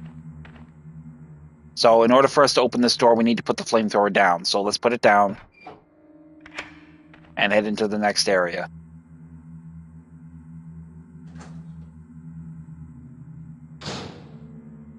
Now, right away, we immediately see that we have two paths here, one to the left, one to the right. Take the one to the left first. This will obviously take us to the elevator that will lead us to the next and final area of the game. And essentially, a path to the right will take us to another important area of the game. So we're going to need the hex crank yet again. So go ahead and crack it open and start turning it. Now, you'll have to do this 3 times to effectively turn this giant room essentially all the way around.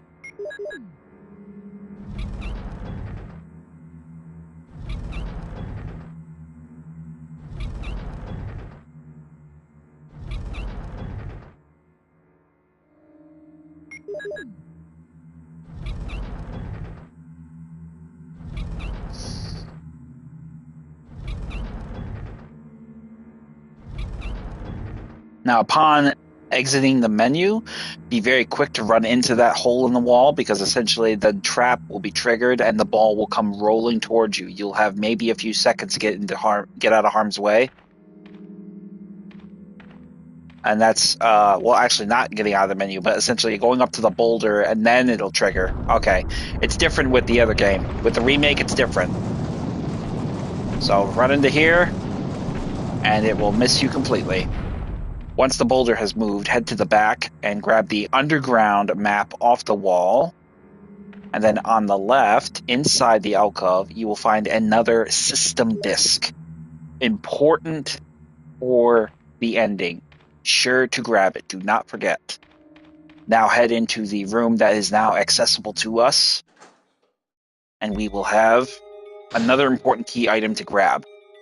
So a few things you want to notice here. There is a hidden panel. There's a panel that is secured on the wall. There is a pressure switch here, but we cannot access it unless we put something on this thing. So how do we do it? Well, we have a skull, we have a statue here, and we have a hexagonal hole here. So what we're going to do is push this statue just a little bit ahead of the hexagonal hole, because there's actually a hidden wall that will push the statue out. And what we'll do is essentially, we need to get to, there it is. Now we'll use the hexagonal hole with the hexagon crank. That'll push it out in ample spacing from the wall. Use it again to retract the wall. And then push the statue over to the pressure plate. And that will open us up to the Doom Book 2, which we need. Now we will make our way back to the save room, because there we need to grab a few items before we head into the deeper parts of the area. We essentially will not be going back at this point for anything else. So if there is anything you have left behind, cross your fingers it isn't relevant to the future of the game's progression. So we're going to head right into the action of this particular area. I was going to say dungeon. I think I was playing too much Bloodborne. So drop the system disk off.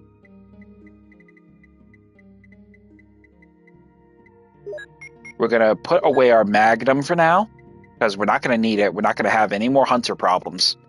Our hunter issues are over.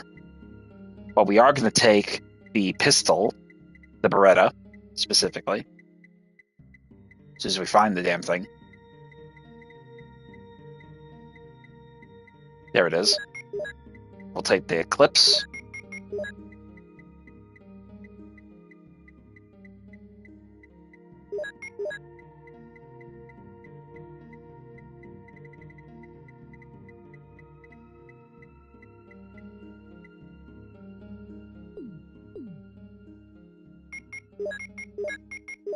Won't need the hexagon rank crank anymore.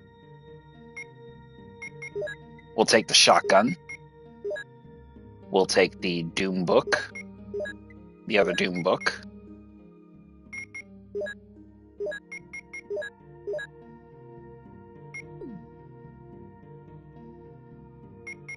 So before we get any further ahead, let's open the books up. So what exactly is inside them? But medals.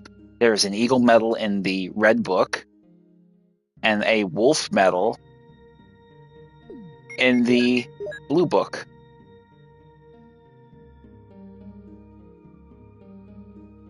These will be key to gaining access to the lab area, which is what we need them for.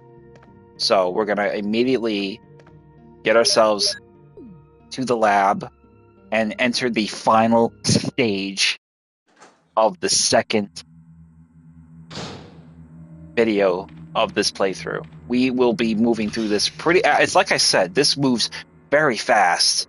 There's no multitudes of play videos. The OG versions of the game were roughly about 3 to 4 hours in length. So you pretty much are guaranteed to finish it easy enough. So once we get here, board the elevator and head up.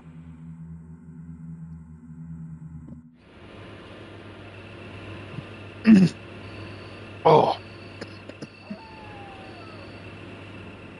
Now here, inside this courtyard, we'll have some green herbs over here, which we're not going to grab them. We don't really need to grab them. We'll leave them behind. So use the wolf medal here. Then head around and use the eagle medal here.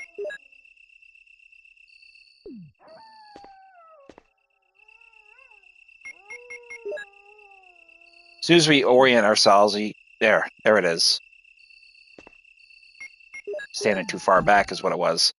Now, once you put the medals in, the fountain will empty and a hidden elevator leading underground will open. And this is where we will descend down and board the elevator and enter the underground lab of the Arkley Mansion.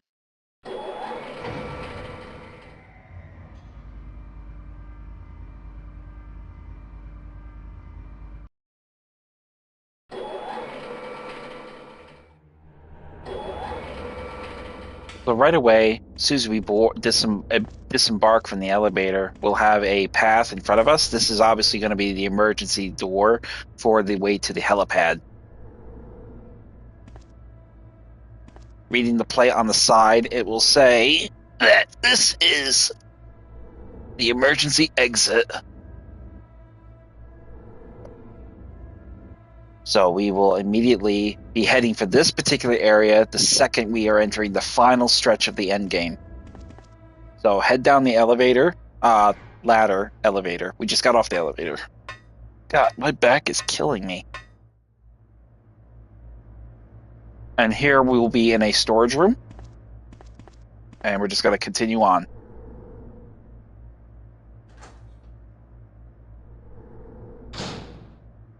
Right away, we'll have zombies down here greeting us. Use the substantial amount of handgun ammo to dispatch them.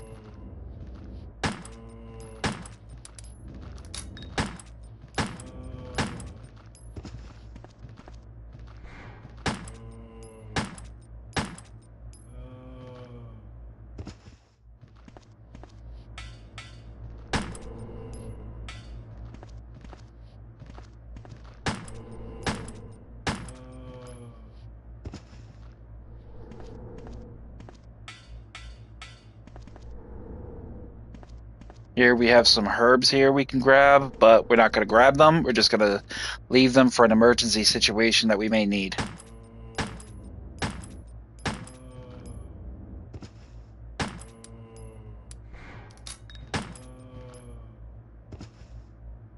Three zombies down, and our path is open.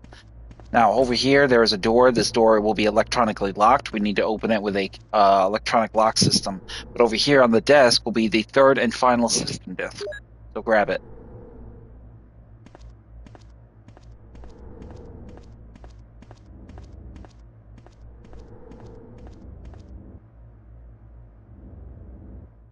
And then descend the stairs.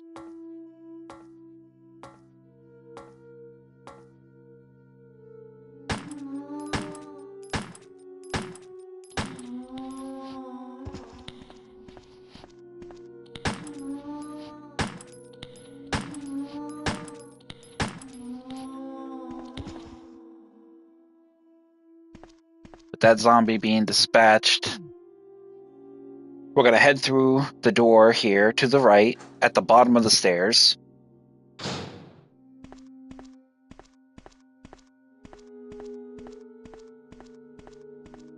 And then at the far end, this will be where the system disks will be relevant to be used. A passcode panel. You don't have the passcode. To get the passcodes, we need to access the system disks by submitting them at certain key points. By that point, the door will open, and then we can access it. The door to our left is a security terminal, which will be also electronically locked, so we cannot access that. But in this room over here, this door will be open. Head inside.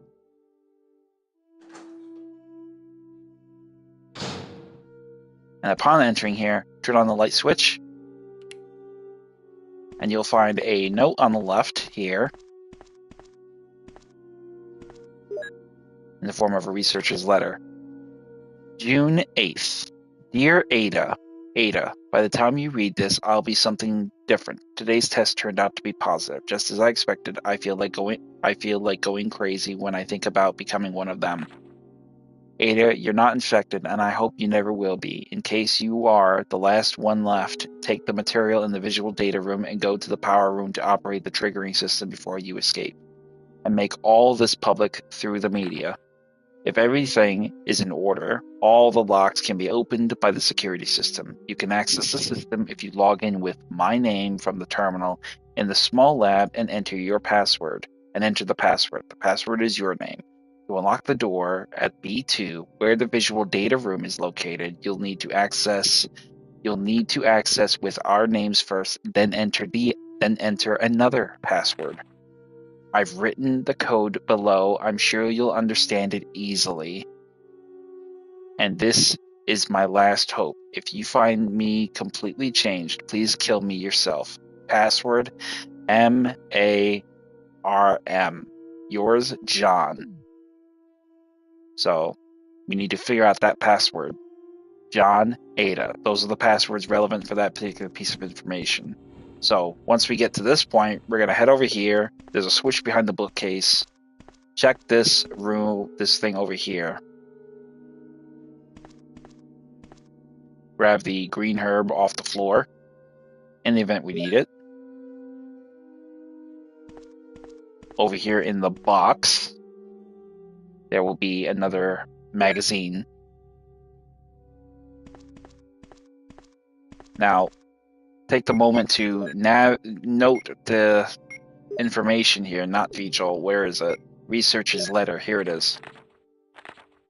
So here we have an M, kind of like an A, a slight little R, and then another M, but an XM. So M, XM, A/R. I'm basically just paraphrasing here. It's not exactly what it says, but you'll get the meaning. So here is basically the key of what we're looking at. So Max, apple, tree. So what we're going to do is push the switch here.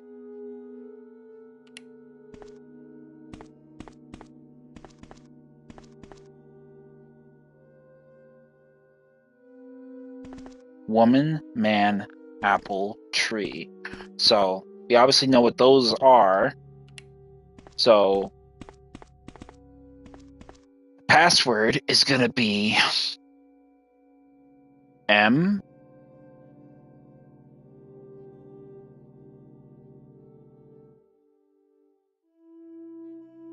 man O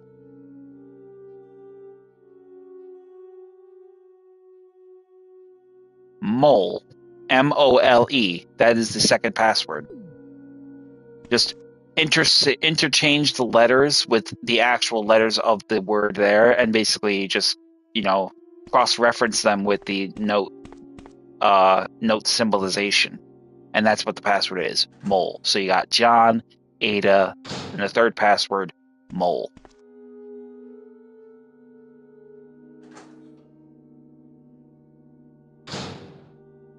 So we're gonna head, instead of going straight forward, we're gonna head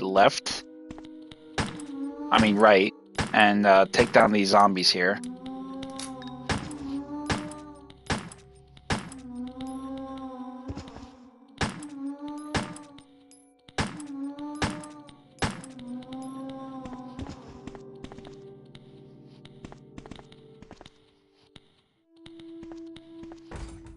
This is going to be locked from the inside. This is going to be locked the power room, so we don't have the key for this door yet. But we do have another zombie here, so we're going to immediately just get rid of him. And that will take care of that zombie. So here is the control room that I believe he was referring to. Johnny boy. So now we can use this computer here. So John Ada Mole. M-O-L-E.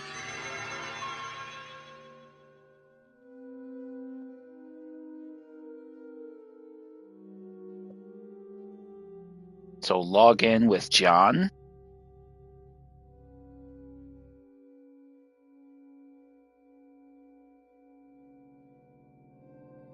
And Ada.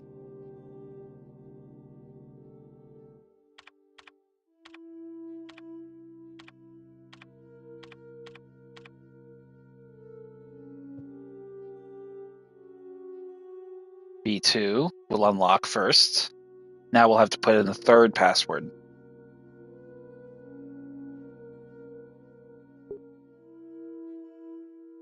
M-O-L-E.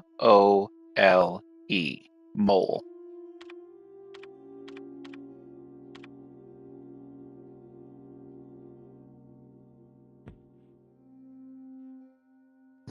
Thumbs up. I like that. Now the B2 is unlocked. Now we can unlock B3.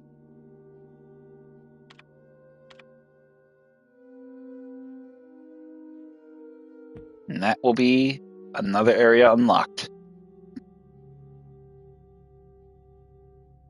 So now we'll log out of the computer, and those doors will be open to us. Now before we head out of this room, we're going to grab this microfilm slide thing.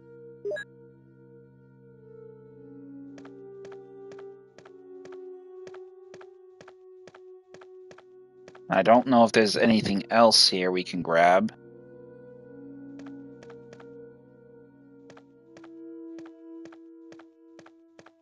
I don't think so. I don't see any ammo or nothing, so it looks like that was just pretty much a straightforward thing. So, now we're gonna head to the right. Ah, you fucker. Bastard.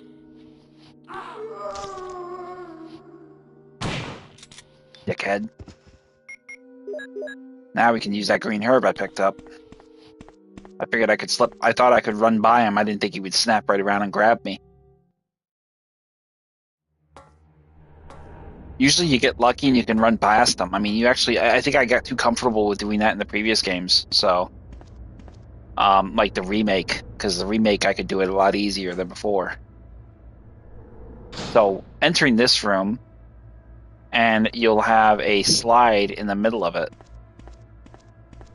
Over here on the wall, you'll have another lever there that we can access, but essentially we have a projector here. We're going to use the slide, and we have the Umbrella Inc. Bioweapon Materials MA-39 Cerberus. This is the dogs that were attacking us outside the mansion.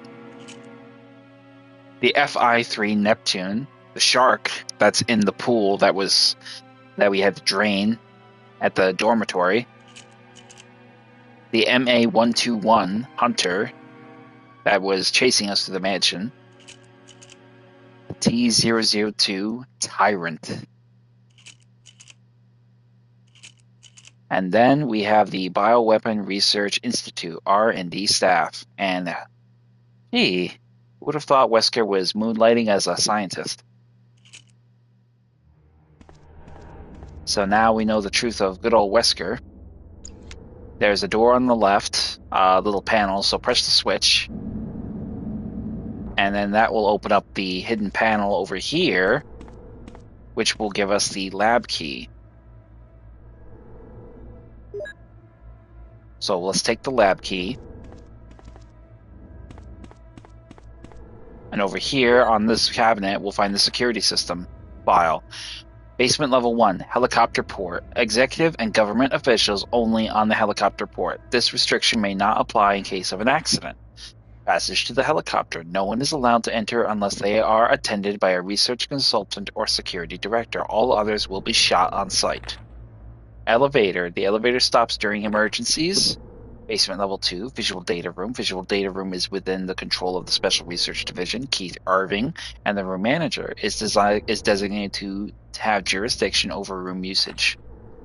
Basement level 3, the prison. Sanitation Division controls the usage of the prison. Consult the researchers E. Smith, S. Ross, A. Wesker. Must be present if virus is used. Triple lock door. No one is allowed to enter unless he presents all passcode documents. Passcode documents must be created on the specialized output machine by the chief researcher of each block. Power room, only headquarters supervisors may enter. This restriction may not apply if the consultant researcher has received special instructions, like Wesker. X-Day. Passcode output machine. No one is allowed to use the passcode output machine but the chief researchers. Basement level 4, top secret. Regarding the progress of the Tyrant after the use of the T-Virus, remaining document is unreadable. So, after that, we're going to head back the way we came, downstairs again, and start exploring those other areas that we initially have unlocked. So, head down the stairs, and head into the door to the right of us once again. That was previously where we went before.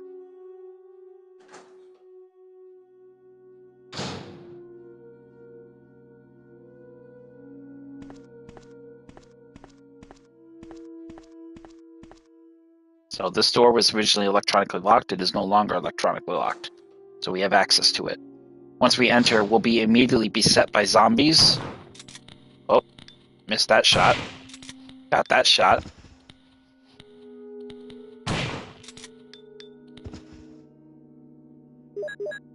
And the shotgun is dry, so switch to your sidearm.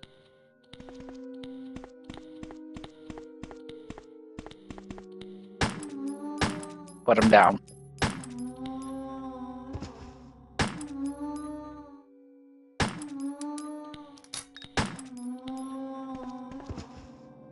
And that'll take care of that enemy. Over here is one of those passcode machines. So now we can use the ammo disc in our possession and open and get the first code. I swear by myself, declares the Lord, that because you have done this and have not withheld your son, your only son. Genesis 22:16.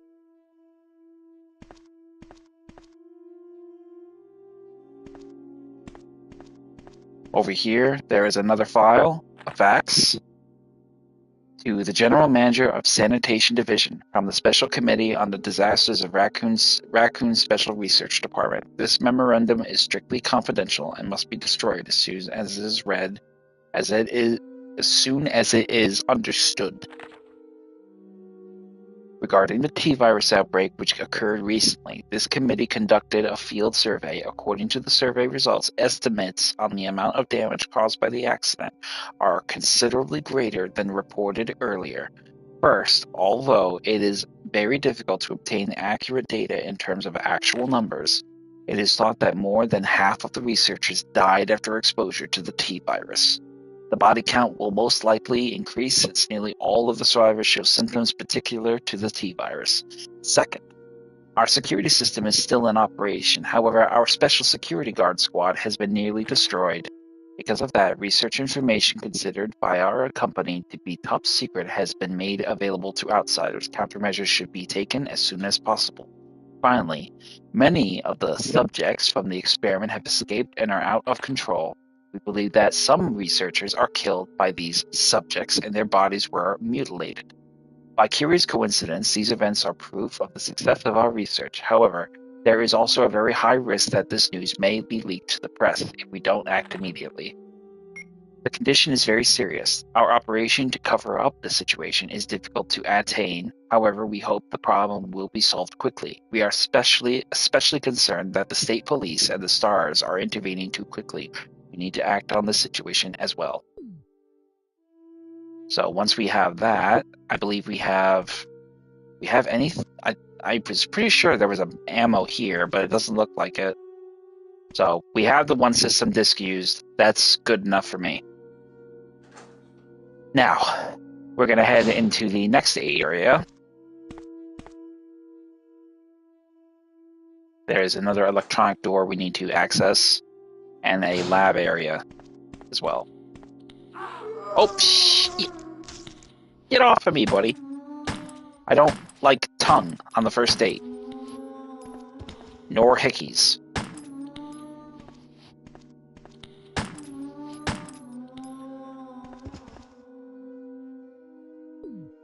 That being done, let's get to the other. That is the lab area in question. Let's put this one down.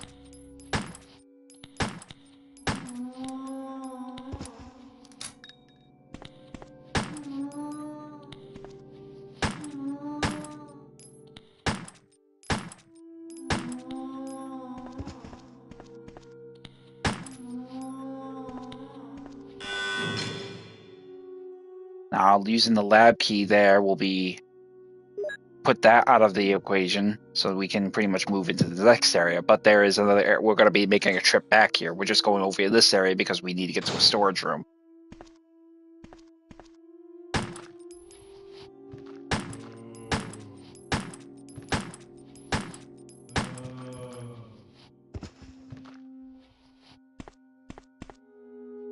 So once we drop that zombie, just head straight for the main door to our front and head on in. In here, on the shelf, you'll find some more magnum ammo, which we will need, as well as a green herb and blue herb in this room. Don't worry about them. We're not even going to worry about them. Grab the shotgun shells.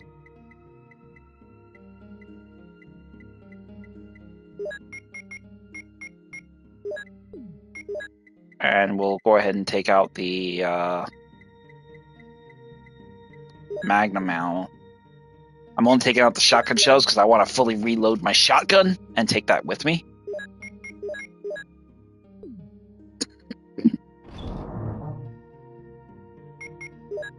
And we're going to go ahead and take a system disk.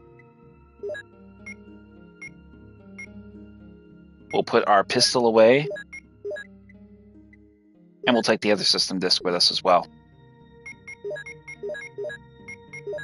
We'll use that green herb. And we're going to grab the Colt Python as soon as we find it. There it is.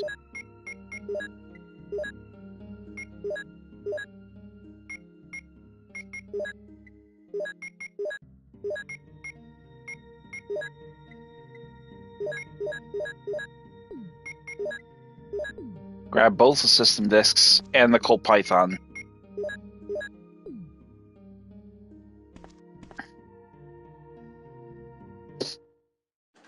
So we're going to head...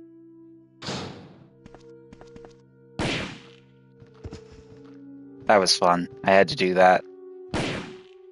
It's such an easy shot when you can get 2 shots in that respect. So we're going to head into this room now and essentially open our way to the other room. The other room was locked from the inside. Essentially, we can't access that room yet. But we will go ahead. We're not going to grab the red herb. We could grab it, but I'm not going to grab it. Over here, we have shotgun shells, though, we can grab. That's essentially something I will grab.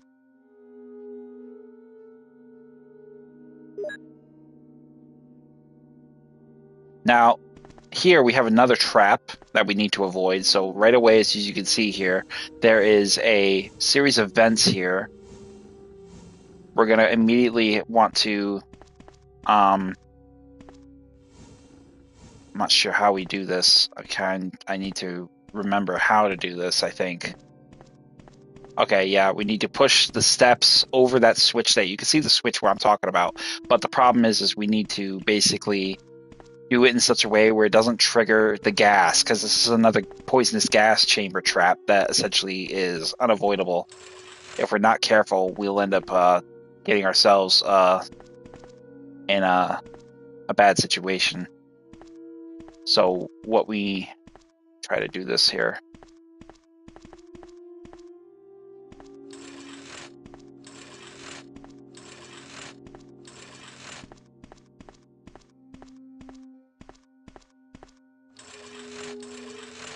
Not push it all the way over. If you push it all the way over, it'll go over the switch. If it goes over the switch, it'll trigger the trap. So push it just enough to where we got room to push this crate over. And then we're going to push this crate over a little bit. And we should be able to push it down now, I hope. Yep. Now we can push it fully over the other area. And that should cover the trap, and we should be able to push this now fully over the switch.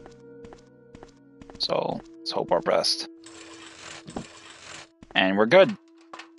So now we'll step up on the ladder and climb through the vent here. The air shaft will take us into the next area, which is a kind of cadaver-looking area. Over here on the shelf, we'll have some more Magnum ammo.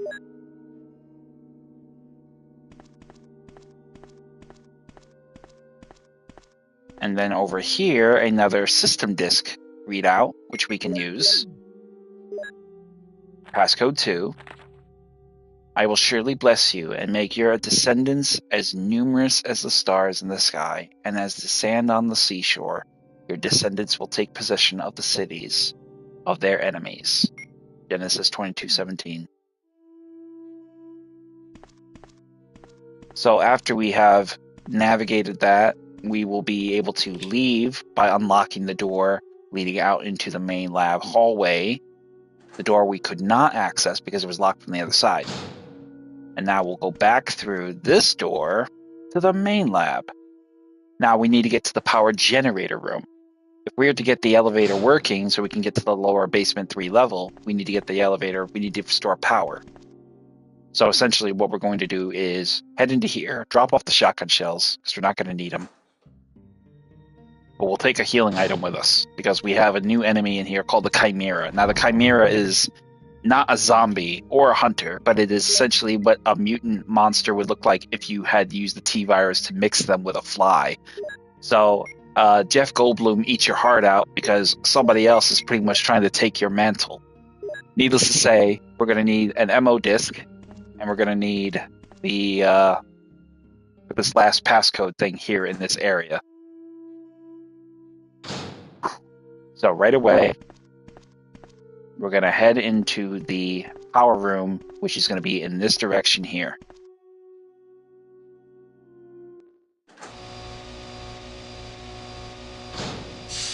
And what we're going to do is head to the left, but avoid... kill the flies. Obviously the little maggots will be a nice little gross addition to dispatching them. But basically that is essentially what we'll be contending with.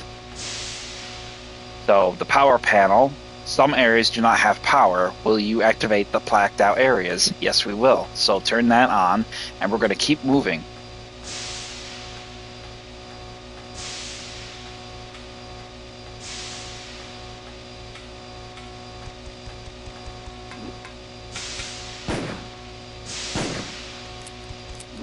You serious right now, bro? Where's my shotgun?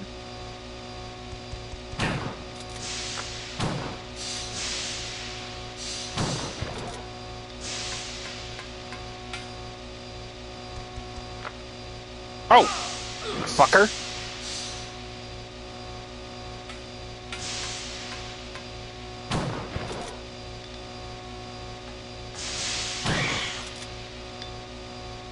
Oh, it's just so gross. Maggots all over.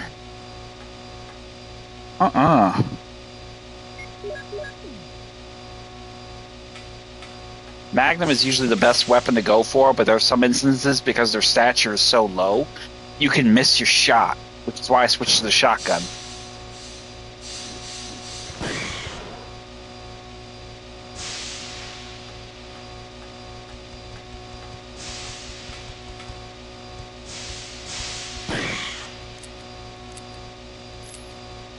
Over here will be the third and final passcode.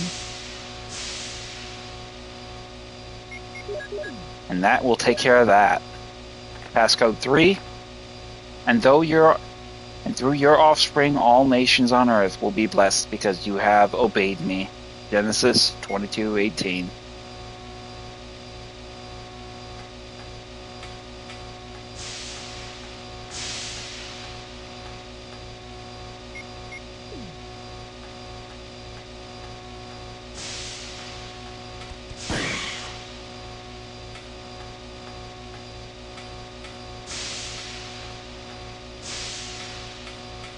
Now, upon entering this area, after we use the system disk, follow the path around, and this will enable you to turn on the power to the elevator. Here is the main generator room with the explosive bomb element there. So, the power connection switch. The elevator power is off. Will you connect it? Yes, we will.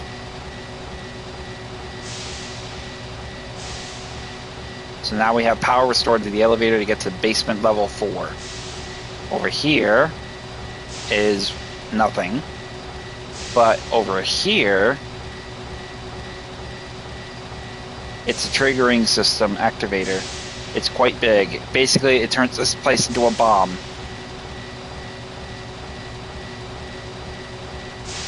So after we've turned on the elevator, we just make our way back the way we came.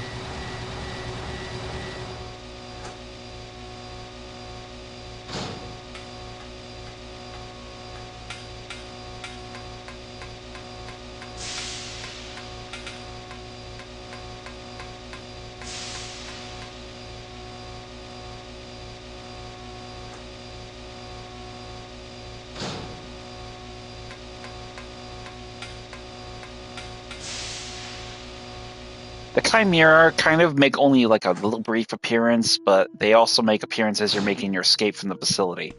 So, but before we go to the elevator, we're going to go back and check out that locked room that we have opened with all of them system disks.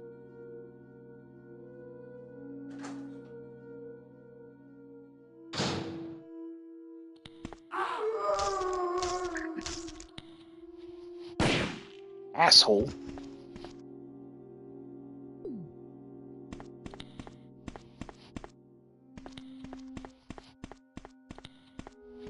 So head on through here. And we're going to head through here, and the door will be open to us. So once we have the passcode, go ahead and enter it 3 times. 2, 3. And the door will open.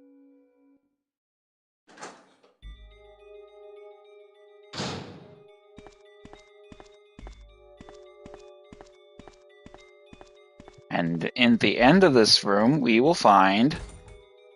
Chris! Jill! Jill. Chris, Wesker, he is... I know. Shoot, it doesn't open. Look, Jill, wait here. I'll save you. Okay, I'll wait. So, with that being said, now we know Jill is imprisoned in the prison. Where she's jailed up in the prison.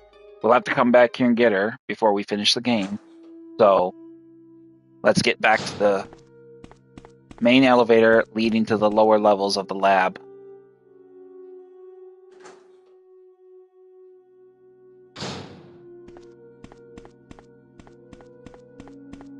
Oh boy, I'm gonna sneeze.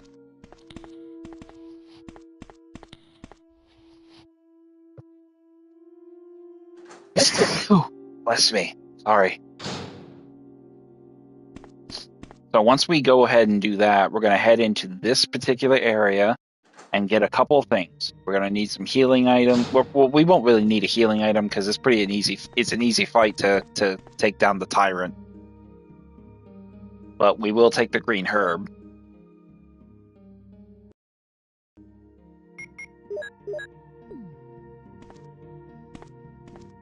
And we'll go ahead and take the shotgun shells, because why not?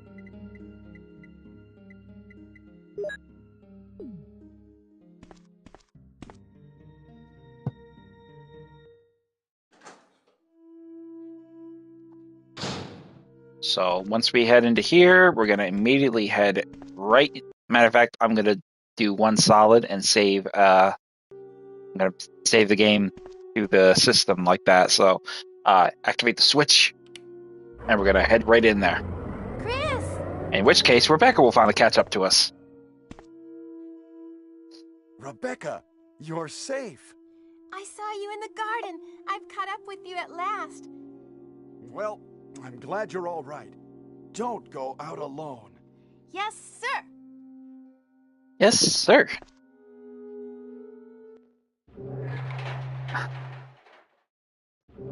So, at that point, Rebecca and Chris will board the elevator and descend down into the lab area.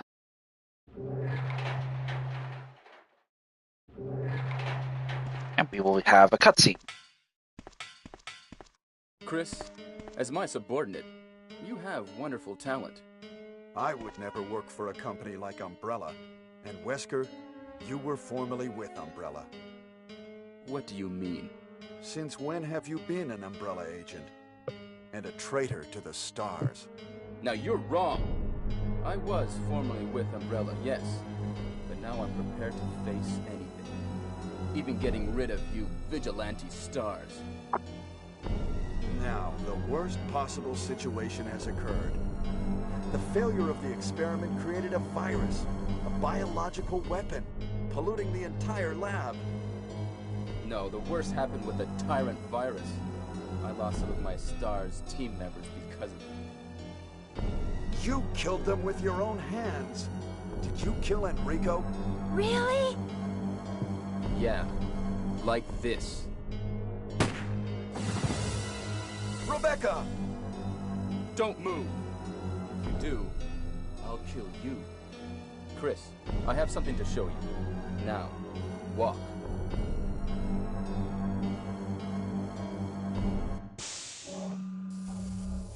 Ah, it takes me back. This whole scene takes me back.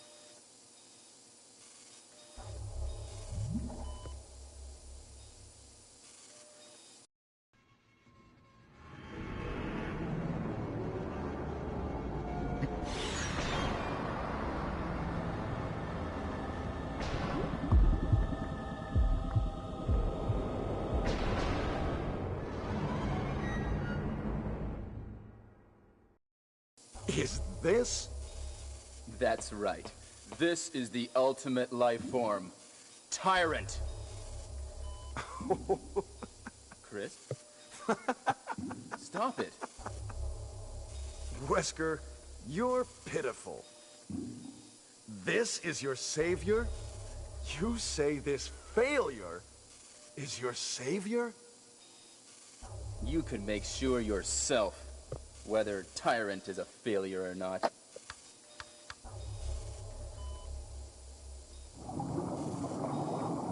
Not perhaps the smartest decision he's ever made.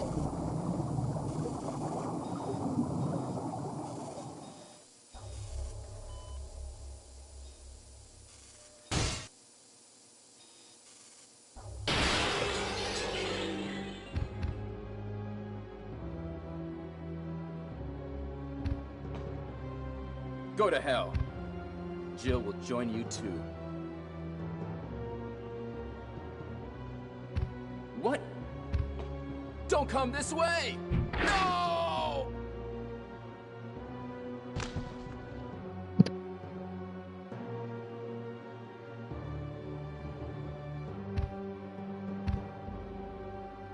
You can't kill me!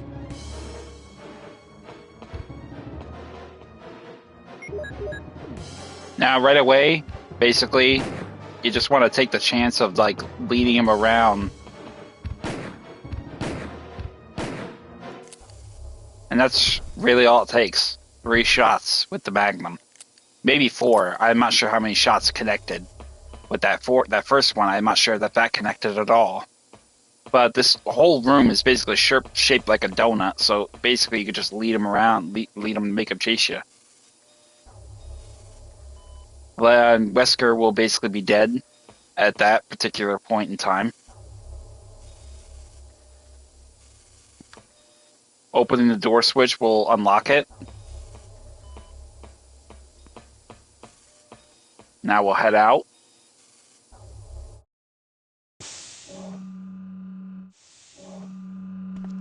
And we find Rebecca up and kicking.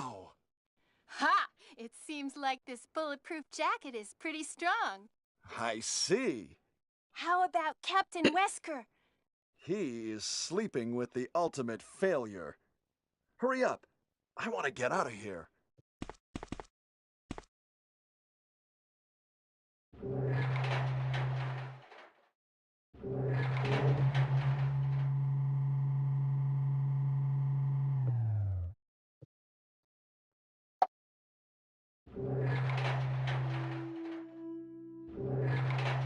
Excuse me, Chris. What, Rebecca? I saw a research file in this lab. It said that a great deal of research on the Tyrant virus exists right here. We should blow this place up. We are already into it over our heads. Rebecca, can you do it? Yes, sir. I'll set off a triggering system for a bomb. Okay. Now we have a chance to escape.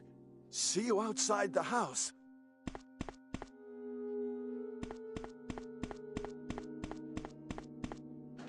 Now, that triggering system we saw earlier is essentially what she's referring to. So that will basically be the antithesis of what she's going to use. So, let's go get Jill, because as soon as we enter here, the alarms will be going off.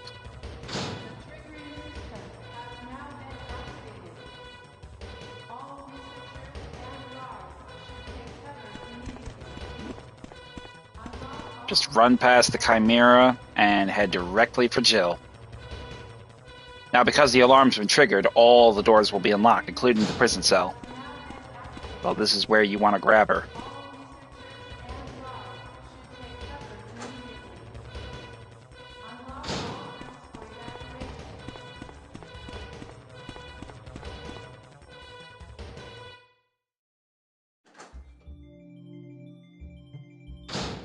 Jill, sorry for making you wait.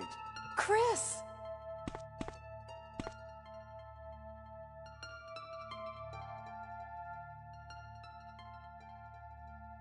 I knew I could trust you. Let's go. There's no need to stay. Now, you could go back in the room and get the shotgun shells that are in here, but we're not going to worry about that. But there are shotgun shells in the room you can grab. So, immediately take off running.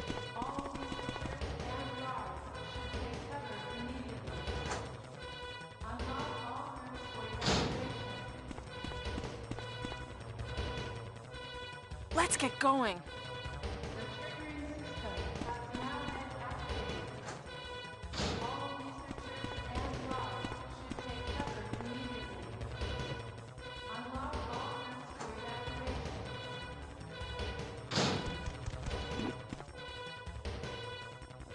She will have a pretty good solid head start on you, so just head back to the elevator where we originally came down here in the first part of the street, in the first part of the video.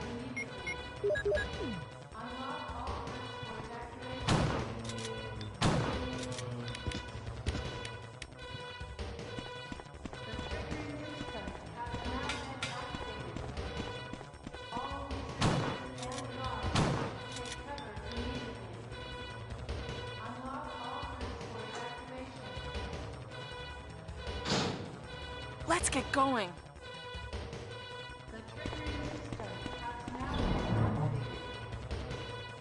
Now, at this point, you don't really need to take a lot with you, just the Magnum and whatever healing items you need.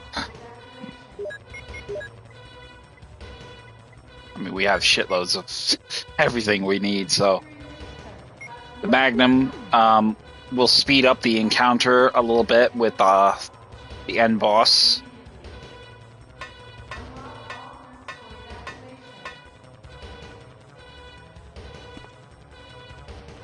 And then immediately head to the helipad.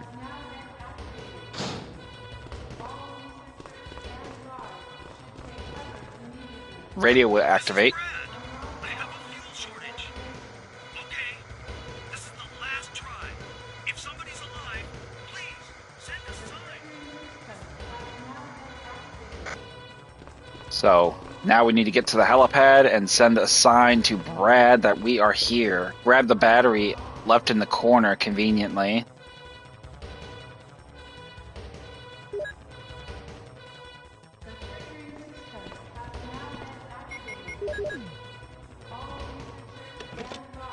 There is 3 minutes until explosion.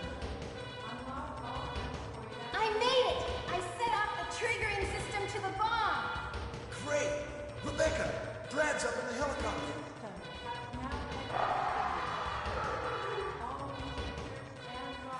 Look at those monsters! Let me take care of them. But, Chris, get in contact with Brad right away. okay.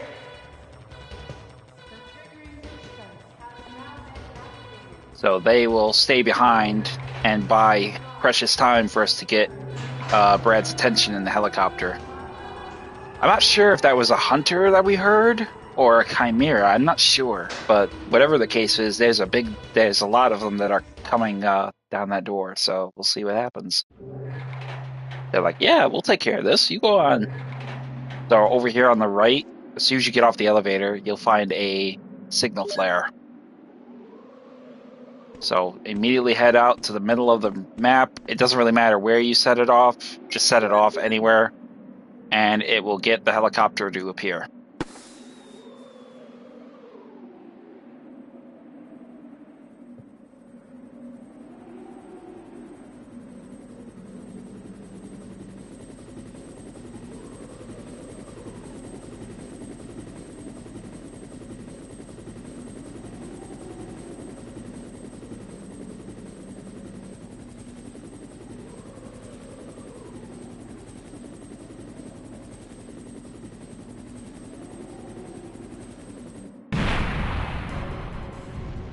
And then comes the Tyrant. Now, you basically can really run this timer out to like 30 seconds, at which point Brad will drop a rocket launcher to you to take this big bastard out. He's essentially immune. He's invulnerable to anything you have, even the Magnum. So the best thing you can do if you really want to, edge out the time is just drag out the time to 30 seconds by dodging him. But there will be, basically, he'll do charge attacks where he'll try to swipe you with his claw, or get close enough to hit you 2-3 times. But if you do caution, much like the hunter with his instant kill attack, the Tyrant will impale you with his claws and kill you instantly as well. So you can dodge his attacks by just a sliver of a second when he swipes the claw, but after a couple times, he'll eventually charge you and just bitch slap you right across the map, and you literally go sliding across the entire helipad. So the Magnum will speed it up, and you'll be able to you do a significant amount of damage, and Brad will obviously see you're not doing anything. So then he'll drop the rocket launcher. Here, use this, and that will be doing that. So just like that. See, now we almost got impaled.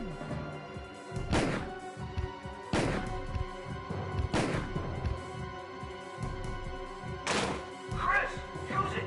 Destroy the monsters with it! See, there we have this claw attack we almost got hit with. Now we'll have the rocket launcher. So we'll get some distance between us and him. And that'll be it. And that's a wrap. His limbs and his little peasy ass head will be pretty much landing there. You can see his little mouth chattering still. You see that? That is such a trip. And then, of course, Brad will land the helicopter. Jill, Rebecca, and Chris will all get on board, and they'll just escape with the mansion exploding.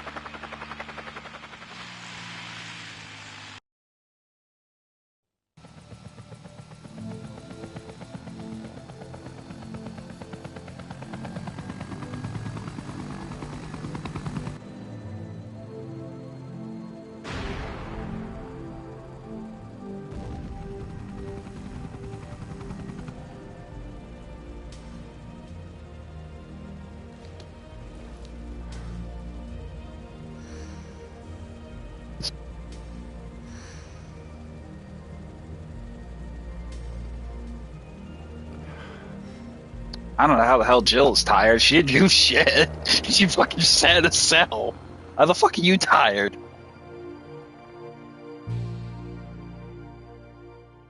Oh yeah, that is pretty much in its scale to the credit of everything that we pretty much could get there. A very unique kind of cutscene of the videos games events pretty much underlaying, so it's a very kind of cool thing they did here with the, three-dimensional kind of interactivity of that sorts. So there we have the dog basically attacking Chris. There we have the... See, now here's the thing. See, look at that. He throws her the fucking book. See what I'm talking about? That didn't happen, though. I don't know how to make it happen. And there's Rebecca fighting the wasps. I need to figure that out, because that's bugging the shit out of me. There's one where he's basically saves her from the hunter in the upstairs floor, but I don't know how to make it happen. It's very, very peculiar. I don't understand. I'm going to look it up. I'll probably do it on my own time, but there's an innumerable number of ways you could do it. So right there, you got him fighting the Black Tiger. There's the one with him fighting the Chimeras. Getting attacked. Wesker shooting Rebecca.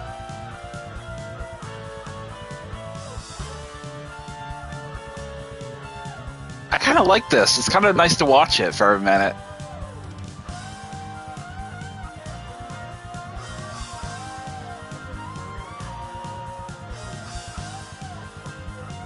The running gag is that Chris and Jill would ever become an item, but ironically, they're just partners.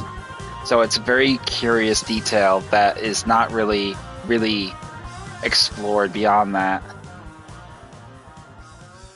So, but that was pretty spot on. I wonder what kind of grade we got. Took us 4 hours and 37 minutes. Number of saves 6. And I don't think we get anything from that, do we? Oh, what a tough guy. You've closed this case completely.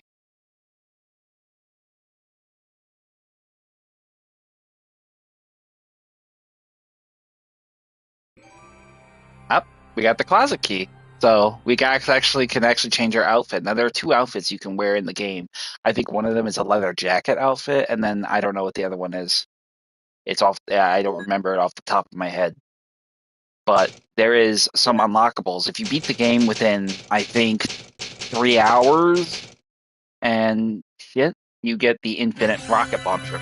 So you get a really powerful weapon that basically will kill every enemy in the game with one shot. So, but that is gonna be it for that particular run. I am hoping you guys loved that as much as I did, because I will never get tired of playing the classics. I love the remakes. I will always love the remakes. But it is almost serendipitous of me to not enjoy the classics too, because the classics, it started with them. We wouldn't have the remakes. We wouldn't have Resident Evil if we didn't have the originals. And the fact is, you know what? For me, growing up at a young age, playing these kinds of games was my escape, and it set me on the path to really enjoy the survival horror aspect of games. And you know what? The funny thing is, I love survival games and I love horror games, but to get the best of both worlds in one package it's everything. Who doesn't love a good zombie game that they're pushed to their wits to really go about? Dying Light, Dead Island, Dead Nation, H1Z1, Left for Dead, um, Killing Floor, Resident Evil. I mean, Parasite Eve. I mean, come on. I mean, there's an innumerable number of titles that you can really kind of count on two hands that essentially have really kind of made a market value of anything that you could probably say to and say. I mean, hell, World War Z. I have that game. I haven't even played that yet, but let me tell you something. I'm looking forward to playing that. So, but love it. Love this game. Love it, and I will always love it. Resident Evil will be on the top 5. Fuck, it'll be the top 3 of my franchises, next to Assassin's Creed and Devil May Cry. So, I mean, they're some of the best games around, and in my opinion, the lore is still going 30 years later. How can you not love it? So, that is going to conclude our live stream run and playthrough of Chris on Resident Evil Director's Cut. I don't really know what I need to do to bring about the events to use VJolt with Rebecca or anything of that sort. It's a bit perplexing to me. I'm going to need to do some reading because I'm clearly missing something. Maybe there's something I'm not doing right. Maybe I'm not doing a certain methodology to it, perhaps. I'm not sure. I don't have an answer. But I'm going to definitely explore it because I'm definitely going to play this more often, especially on my downtime when I'm not streaming. So, but I think what I am really looking forward to right now is I really want to get into Jill. I really want to get into Jill's playthrough. I want to get into Jill with part 1 and part 2. And I think right after I'm done with this, I'm going to take a brief break. I'm going to do some stretches. It's time for my annual exercises. I do a 9 a.m. exercise routine. And yeah, I think we're going to get into the Jill gameplay of her playthrough with playing as Jill Valentine. So, but I will be right back and I will continue with that in the future in probably the next 20, 25 minutes, 20, 30 minutes. So, thank you very much for tuning in. Like and subscribe. Turn on notification bell to keep up to date when I do stream, which is going to be very shortly. If you have any comments, advice, tips, questions, leave them in the comment section. I will do my best to answer them. I am Savage Squishy 86. This is our concluding live stream of Resident Evil Director's Cut, Chris's playthrough. I will see you guys here momentarily in the next 25, 30 minutes as we get right into Resident Evil Director's Cut again, but this time not playing as Chris, but Jill Valentine. I will see you guys momentarily.